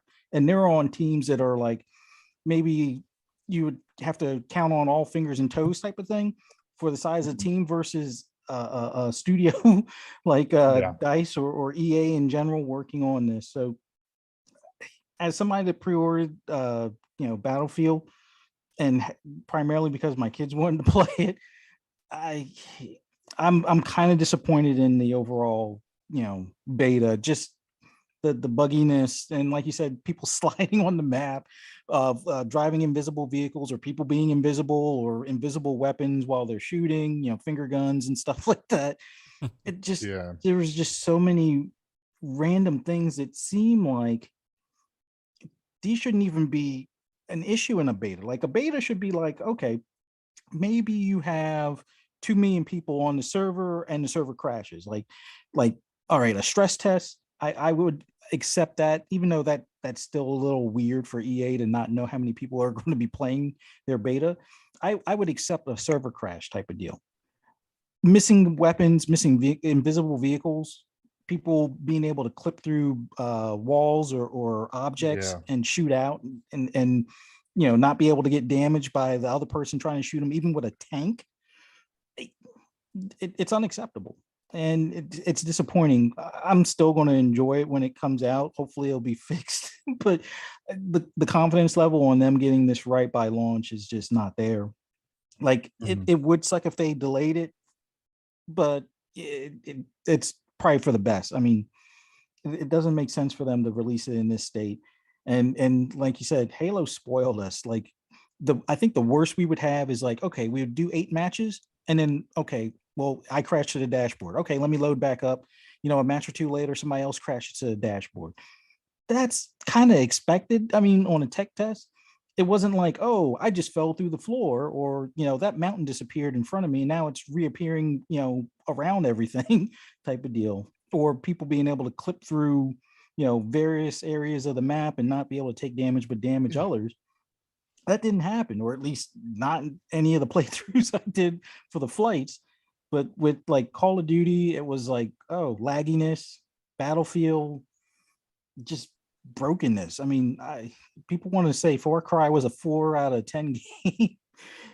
This beta was like a 4 or 5 at best, and being a month away from launch, I would say that should knock it back a bit down to a 3. So that's just my 2 cents on it. But hopefully, fingers crossed, they get something figured out. And honestly, Fuzzy, like there was like I encountered some weird stuff with Halo. Like there was times where the screen would turn like purple, this weird purple in front of me, and I couldn't see anyone, so I'd have to like die. I got to the dashboard once or twice. I think that we only had 1 failed connection game.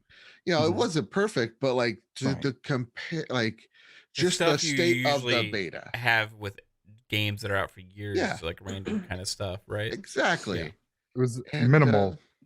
It was minimal with Halo, and because I was getting like artifacting really bad in Battlefield, and like I was walking through because it's only 1 map, so walking through the wooded section, the sun was peeking out and then disappear and then peeking out, and things were disappearing in the background, and like I had even with the sniper zooming in, I couldn't see no one, but I could see their lens flare, and I'm like, well, I know someone's there, but I can't see them. But I got walked closer, then I could see them, and it was just it was hard to play the game. Just for the state it's in right now, and being a month out, I really hope that a lot of these bugs are fixed. I really do, because I would love to play this game. I mean, there's no campaign; it's only multiplayer. So there's only one. You had one job. You had one job. So I just hope they things get fixed. I just really hope.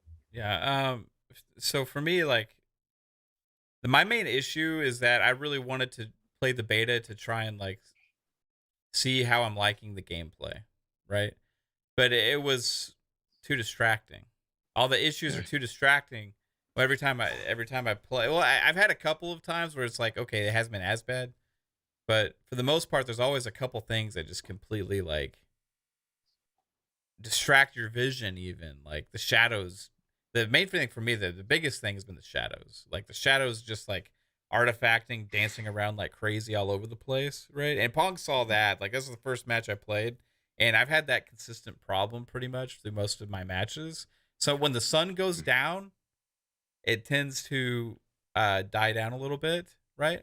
But like when the match starts and I see just like shadows just going crazy everywhere, it's like I can't even really focus on where the enemies are, right? and I'm too distracted by noticing all these things to really even get immersed into the gameplay, right? Yeah.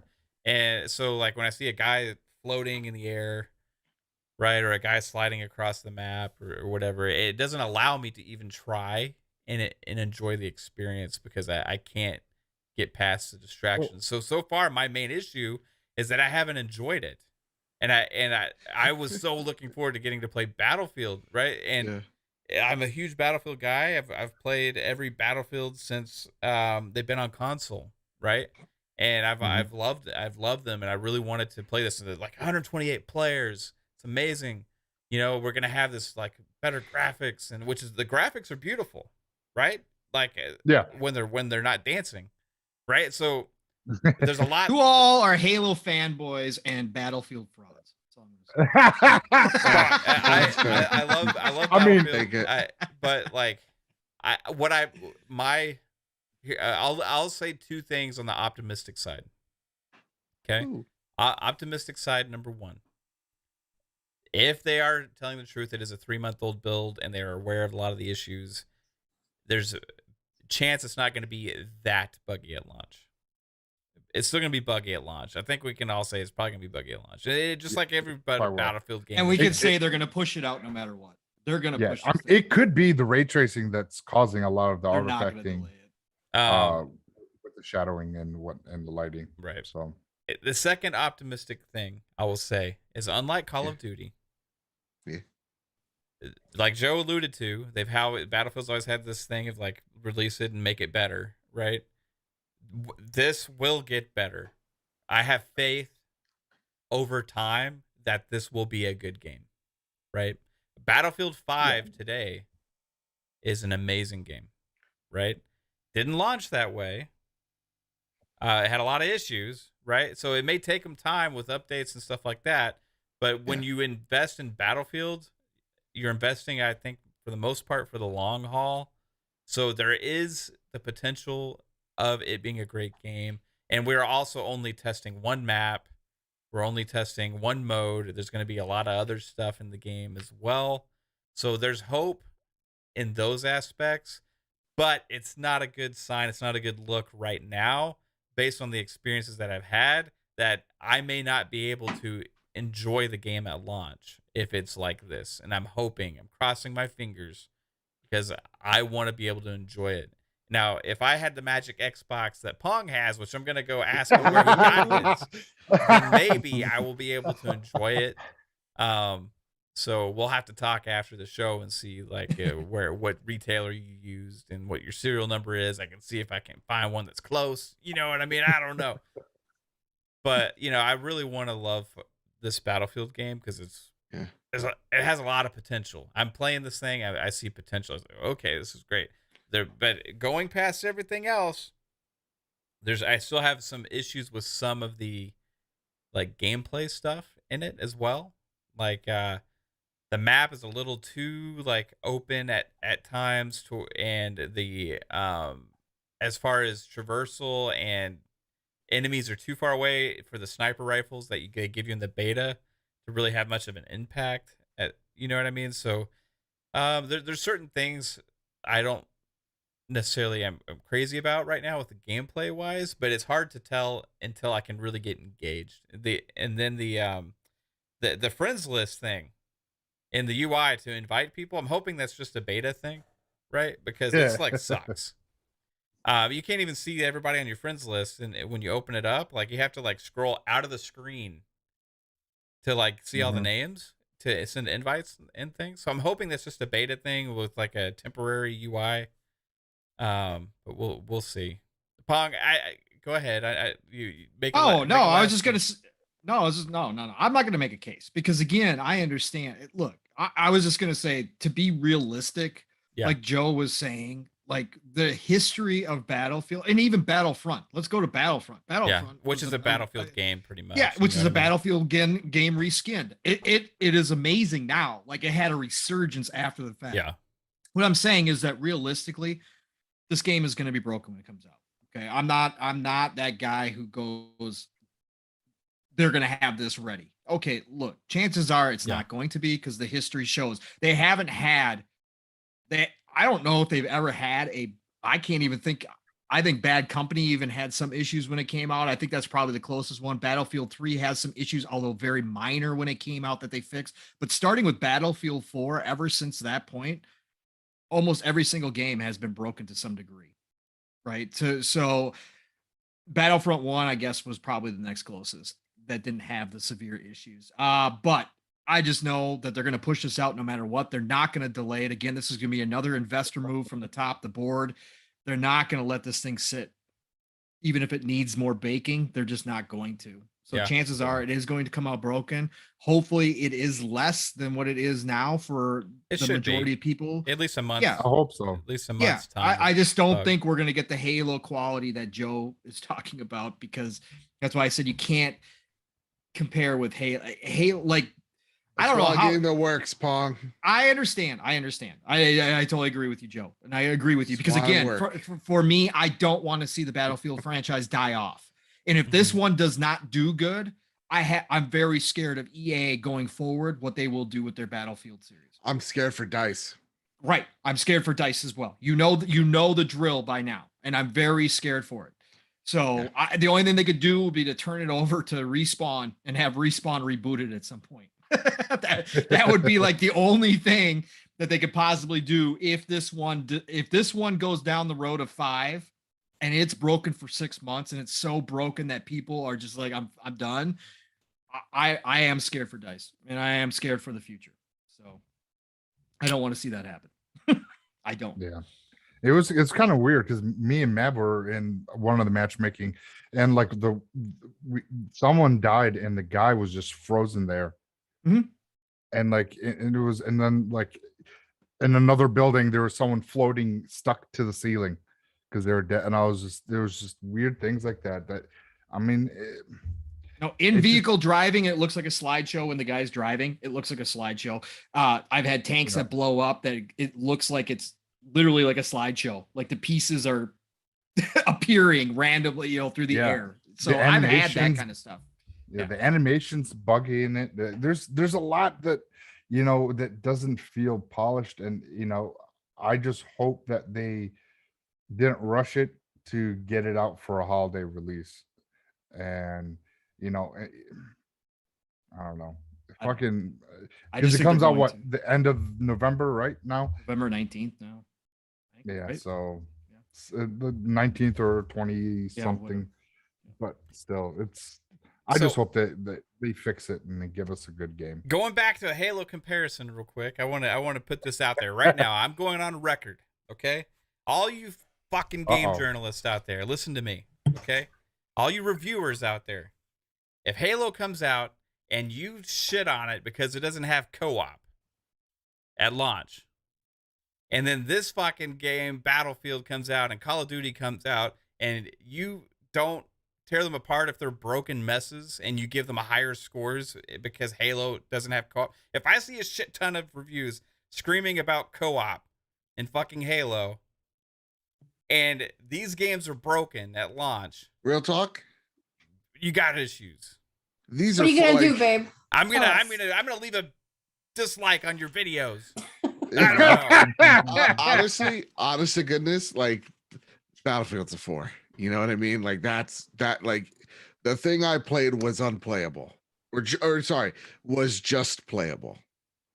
And I saw Vanguard. We all saw that shit. Oh my god, that was a hot mess. Yeah, no, the thing in Halo, they've already like IGN has already stated it's getting 2 different reviews, which they normally do for heavily multiplayer stuff. So they do it for like Call of Duty and stuff. We already know like who's going to review the multiplayer side for them. She's excellent. So I have faith. I think Halo is going to be great this year, guys. And I think listen, it don't need to win any game of the years, right? It just needs to continue to track better than Battlefield and Call of Duty to see that game be successful. It doesn't need any medals. It needs fans to enjoy them and bring in new people. Call of Duty is never the game of the year contender, but it always sells like hotcakes. I want Halo to be the most popular shooter this year. It will be. Yeah. And by the way, Black Ops Cold War is still broken. No, Just putting fuck that out game. there. Crazy Louie with I was a getting $5 that game, so I have no complaints about that.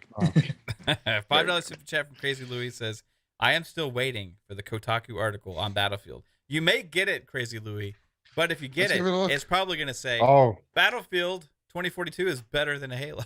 Or something like that. They'll have some crazy clickbaity thing. Because the thing about the sites that do that kind of stuff, it's never what you expect. It's always the opposite, right? Kotaku would be like, oh, Battlefield has co-op. I don't see anything on Battlefield now. I do this one title I actually do like. PlayStation boss wants change he's not willing to make. That's an interesting.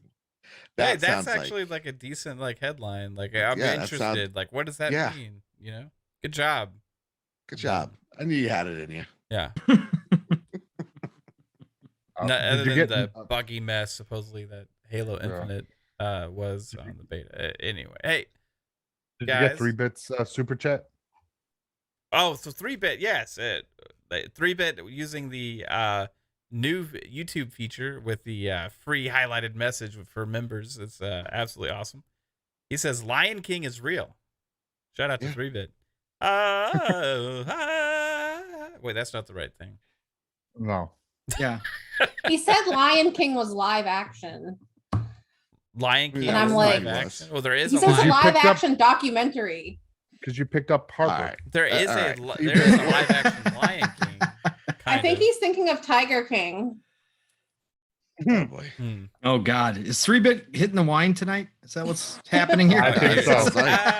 Sounds like he had some gummy bears apparently. I don't know. Why is all this Lion King talk happening in the chat? Because when I held Harper up, I guess it looked like, you know. You were holding up the lion. Like Simba. Yeah. Simba. The circle. Oh God. See what you all did. Now you got Mav singing. Jesus. Yeah. Got any animal crackers? It doesn't take it.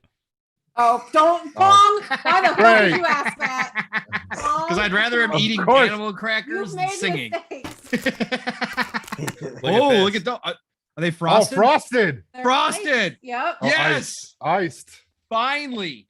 Oh, Nice. They thank suck. Christ. They're No, horrible. Oh, they whatever. don't. We did a review. I did a So taste your that- taste in movies. They have that In little bit of comparison. sweetness. But the thing is, these are different because these are like actual Grammy animal crackers, and the other ones are more Grammy? cardboard. You know, like the graham cracker type stuff. So you mean they're actually good? Oh, great. Everything's great except for the icing. Oh my. Oh, whatever. The icing's the best But- part, bro. I'm gonna tell you guys this. Oh God. You want to know a hidden gem? Oh God. Oh no. look God. at Joe. Is that a bag of gummy worms? or No, something? you don't want to know something I didn't fucking know about until the other day. Please. Oh no. What the? Oh yeah. Oh, chocolate You didn't ones. know that? You didn't They're know not about going the to be. chocolate ones? They're not going to be the same. They're not. They're not going to be the same. Chocolate.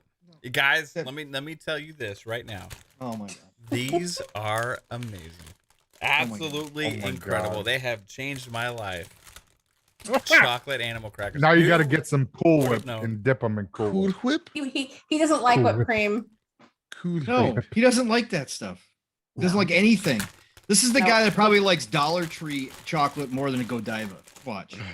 He loves that Hershey's chocolate. Oh Jesus. You Here's know the what? thing, though. I'll take a Reese's over anything. And I say Reese's. I know it's Yeah. Reese's. Oh no, Godiva is where it's.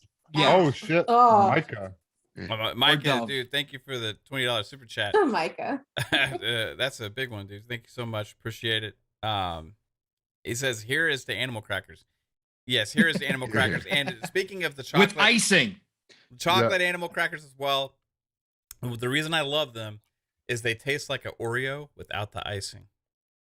Oh my Without God. the- Joe, what are is you wrong hearing with you? this? Do you hear this? It's All absolutely right, so Mav, absolutely incredible. Because, chocolate everybody animal knows- crackers or chocolate Joe covered left. pretzels? Everybody knows. Oh, Fuzzy, did you hear Fuzzy's question? What was that? Chocolate covered pretzels or chocolate covered animal crackers? Well, Chocolate covered no, pretzels. these aren't Pretzels. chocolate covered. These ones taste like chocolate. Okay, so which one? Oh, okay. I love chocolate covered pretzels. Oh my god. I've never this is had a shocking. chocolate covered Yeah. animal cracker, and I am really interested in doing this. So if anybody out there makes a chocolate covered animal cracker, Look please at let me Joe's know. got questions. Joe's got questions. or I know comments. it's a comment. I actually lived. We're in the state of New Jersey. We're in a state of almost a riot. We are right about to eat the rich. We are like one move away. We're about to start hunting down billionaires because there used to be a Nabisco factory, like right next to my house, right?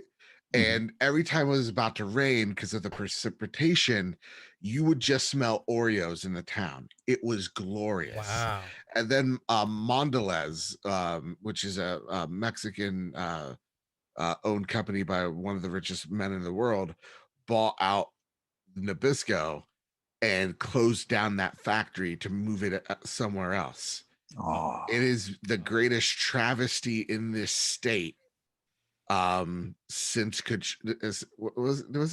Sandy. Since Sandy. wow. We are so pissed. All right. I We're- imagine. I yeah. imagine. I because imagine. it was That beautiful. sucks. It just smells so good all the time. You're like, oh, it smells like cream filling. This is great. Right. It smells so damn good. They Look at- took it look at- away from us. Look at Mav eating his cardboard. See, he's back to his cardboard.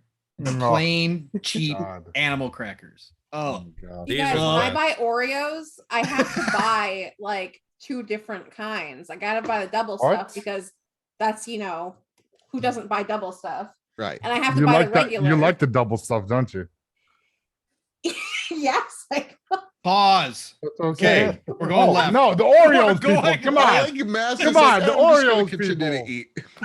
Yes. Someone Mav is made going a to do sexual this. innuendo towards my wife. I'm just- Double stuff Oreos are the best. Jeez, God. Oh, psycho. People's minds. I swear. to Whatever. Yeah, right. what? God. I love double stuff Oreos. They're the best. Yeah, but Matt Have you had them- just likes the have you cookie had- part. Have you had the mega stuff? I like the Oreos? missionary Oreos. That's too much. That's Oh, too much jeez. stuffing. That's Too much. Too much Pause. stuff. It's 4 a.m. and I caught that.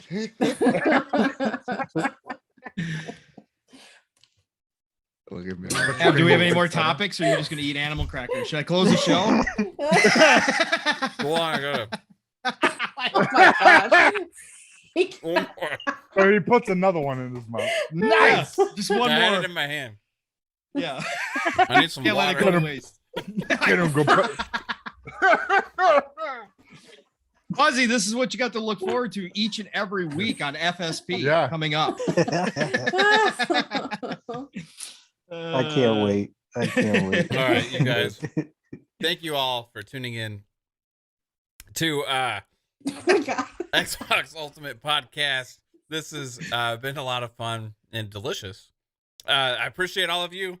We've had some interesting topics, right? And I also want to thank our 2 guests, Joe, PlayStation Trophy Room Podcast. Just awesome guy, and Thank really you. enjoy our banter. What's your sometimes. ranking on Apple Podcasts? Let's find out. Oh, see, I knew he'd go to it. We He's are at we're nice. rising in the ranks. Oh, guys, Yeah. we are one 5-star review away from 200. Hey, Nice. somebody, if you got Apple, if you got an Deserved. iPhone, if you got iTunes, Deserved. go leave a review for 5-star. PlayStation Trophy Room Podcast. One if you feel like it. He's you're a had a Battlefield goal fan. of getting to 200. One. It's 200 reviews you're trying to get to, right? On the US chart, yeah. Yeah. yeah. 200. So big. Currently, since Pong wanted to know, we are 148 on the Leisure podcast, which is Nice. that's nuts. That's ridiculous, dude. Thank When you Joe. think about how Really many appreciate leisure ones are out there, that's Dude. ridiculous. Yeah. it. Exactly nuts. We're 34 on the US video games chart, 55 in leisure in Great Britain, number 18 in video games in Britain, and 148 in Canada. Damn. So nice, Congratulations. dude. Way to Shout just out take to- out your dick and slam it on the Okay. table. Let's go. I wanted to know. That's awesome, dude. No, I'm Let me see. super like, you got a great show, Thank you, great people, and just keep it up, man. But tell it for Thank those of you that may not know about this podcast that ranks way higher than this one. Let everybody know about it. You're right, dude. That was very rude of me. No, I should have just went, I don't know. But my brain, this is how, like, real talk. I think I've worked on 8 hours combined total of sleep over the past like 3 days. So I'm just on another level. But listen, you can find me over at the Trophy Room, a PlayStation podcast where me and my best friend Kyle talk about the latest and greatest in all things PlayStation each and every Thursday. This episode is great because we talk about Blue Point finally joining the family, the rumors that they may be revisiting Bloodborne, all the cool stuff, the things that I care the most about. And also we talk about how we have no faith in Konami self-developing any of their own games. Zero, zilch, none, nada. And of course, we got our Alan Wake and our Far Cry review up there. So if you're interested, make sure you head on over to the Trophy Room, a PlayStation podcast made by the players for the players. Again, Apple Podcasts, Spotify, YouTube as well. And yeah, thank you guys for having me because this is always fun. It's always just fun sitting down and chatting with y'all. You're all some of my favorite people. Yes. Except for Pong. He's in the Luke pile. He's in the I still love you. Don't worry about it. Fuzzy Belvedere, who is gonna make his appearance tomorrow on the first episode of FSP, as well as he is on Shop Podcast. Hey man, I just told 2 places where people can find you, but make sure you also know where they can find you on Twitter and all that stuff as well. And appreciate you being here, dude. 100%, man. Oh, it was a blast. I want to thank you guys for having me on here. Thanks to the chat for being awesome today. And always a shout out to Mr. Badbit. It's good being on the podcast with you again. I know Pong, likes to give you a hard time. But yeah, it's oh, don't act like he's the victim. Oh, he attacks first plenty. No, but never. this was an awesome night, and you can catch me tomorrow, like Mav said, on FSP World Premiere. I can't wait. Get to talk about a variety of games on a whole bunch of different platforms. Just right up my alley. And then later that night, we'll be on the Shop Podcast with my brother Pong, PTK Blam, and Centurion 1307. Basically going over a week in news and reviews and stuff on gaming. And every now and then I can make a guest appearance on Tidbits on Mondays for new game releases throughout the week. And outside of that, Twitter at @fuzzy_Belvedere, where I'll usually post video clips of either Forza, Division, or lately Insurgency Sandstorm. Having a blast with that as well. So thank you so much for having me on. I want to buy that game. Like I do. I want to play it. I told Fuzzy that if Battlefield was that broken, I might pick up Insurgency just to have the modern shooter. So I've seen some videos of it. Looks fantastic. Is it cross-gen or cross-play, whatever? It's on. It is going to be cross-gen. The only drawback, and this is even for like the PS4 Pro or the Xbox One X, they're stuck at 30 frames. But I think they're starting to listen to the fan base now to push it to 1080 and do 60 frames for the previous gen consoles. But it's 60 frames, 4K on the Xbox Series X as well as the PS5. And then I think the Series S is 1080, 60. The graphics aren't as detailed as like your Battlefield, which looks awesome and everything, but it's definitely a good time. And the sound, the atmosphere, I mainly play the co-op. The PvP, a lot of people have a lot of fun with that, but I like the co-op where it's like an 8-man squad. You go through the town, secure checkpoints, try to either battle your way to either clearing all the buildings or defending the buildings or blowing up like a weapons depot or something like that. And just, it's real tactical, although some people can play a little less tactical. You don't have to always do call outs, but call outs are great. You don't have to have a mic because you can do like the in-game like pings and things like that. But it's for someone that's prior service, it's a ton of fun. There are some bugs, but the bugs right now are more cosmetic than anything. So, and it looks like they're looking working good on a right patch. now. I'm looking at them. Yeah. I'm impressed. Yeah, it's something I would keep wanting to die. It's only $40 too. It's not like a Right. 60, Full 70 to full- $70 Battlefield game, right? So Yeah. I think I may dive into that. But I've also checked out Hell Let Loose on PS5 because it was a PS Plus. How is that's that? pretty. It's like huge. But Yeah. I'll say this too, because I played the trial on Xbox and I tried the Yeah. PS5 version. I could tell they like led with the PS5 development on that game because like it is gorgeous as far as what I played on the PS5, but it's like a very different. It's like an ultra real, right? Okay. Ultra real. I mean, like you can't even tell if you hit somebody sometimes, unless you see their body fall, right? Yeah. But the sound is amazing. The sound design, because you'll go running around for a really long time before you see somebody, but then when you get close to that battle, there's like artillery that goes off next to you, and it's like, oh my gosh, like it gives you. It may not be the best for like streaming because there's a lot of boring time, but when you get in that intense moment when shots start being fired, you're like, oh my gosh, who's shooting at me and where are they, right? It gets really intense. You actually have this like ultra real feeling because there's no HUD or anything, right? I was gonna say there's no HUD. Yeah. So you have to count your shots. So it's like hardcore. Oh, Yeah. fuck, this is awesome. Yeah, it's cool. And Joe, on the PlayStation, it runs really, really well. There's a little bit of bugs here and there, and on the Xbox it runs well too. I was just surprised at the difference actually between what I played on both. I think that's a dev thing. It's not a huge title, and I think they got a deal with PlayStation. It's on PS Plus, right? My friend just spoiled Ted Lasso, that son of a bitch. Oh no! Asking me a question, and I'm like, oh no. How did you do? Why'd you do that? Anyway, I'm sorry. Continue. First in my heart, my lovely wife, Kaitlin. Where can everybody find you, baby? You can find me on Twitter at KaitlinX0615 and my TikTok and YouTube and all that. You can find in my profile there. Thank you, chat. Thank you, Joe. Thank you, Fuzzy. Thank you, Pong. Thank you, Psycho. You're welcome. Miss 3-Bit, Lupa, and Lady. And we will see you next week. Absolutely. Then the Encyclopedia of Gaming dating back to the very first game ever created, Pong Soul. Where can everybody find you, sir? Oh, what a great night, fam. Joe, Fuzzy, awesome brothers to have you here. Thank you so much for coming on and joining us, obviously. Fuzzy, I will see you tomorrow night. Joe, we went from not doing any podcasts to doing a couple now. I always miss you. Always feels like it's forever. Dude, work is too much as you rip on me, it doesn't matter. Yeah. I still love you. Honestly, anyways, Square Enix said they're going to do 4 days a week.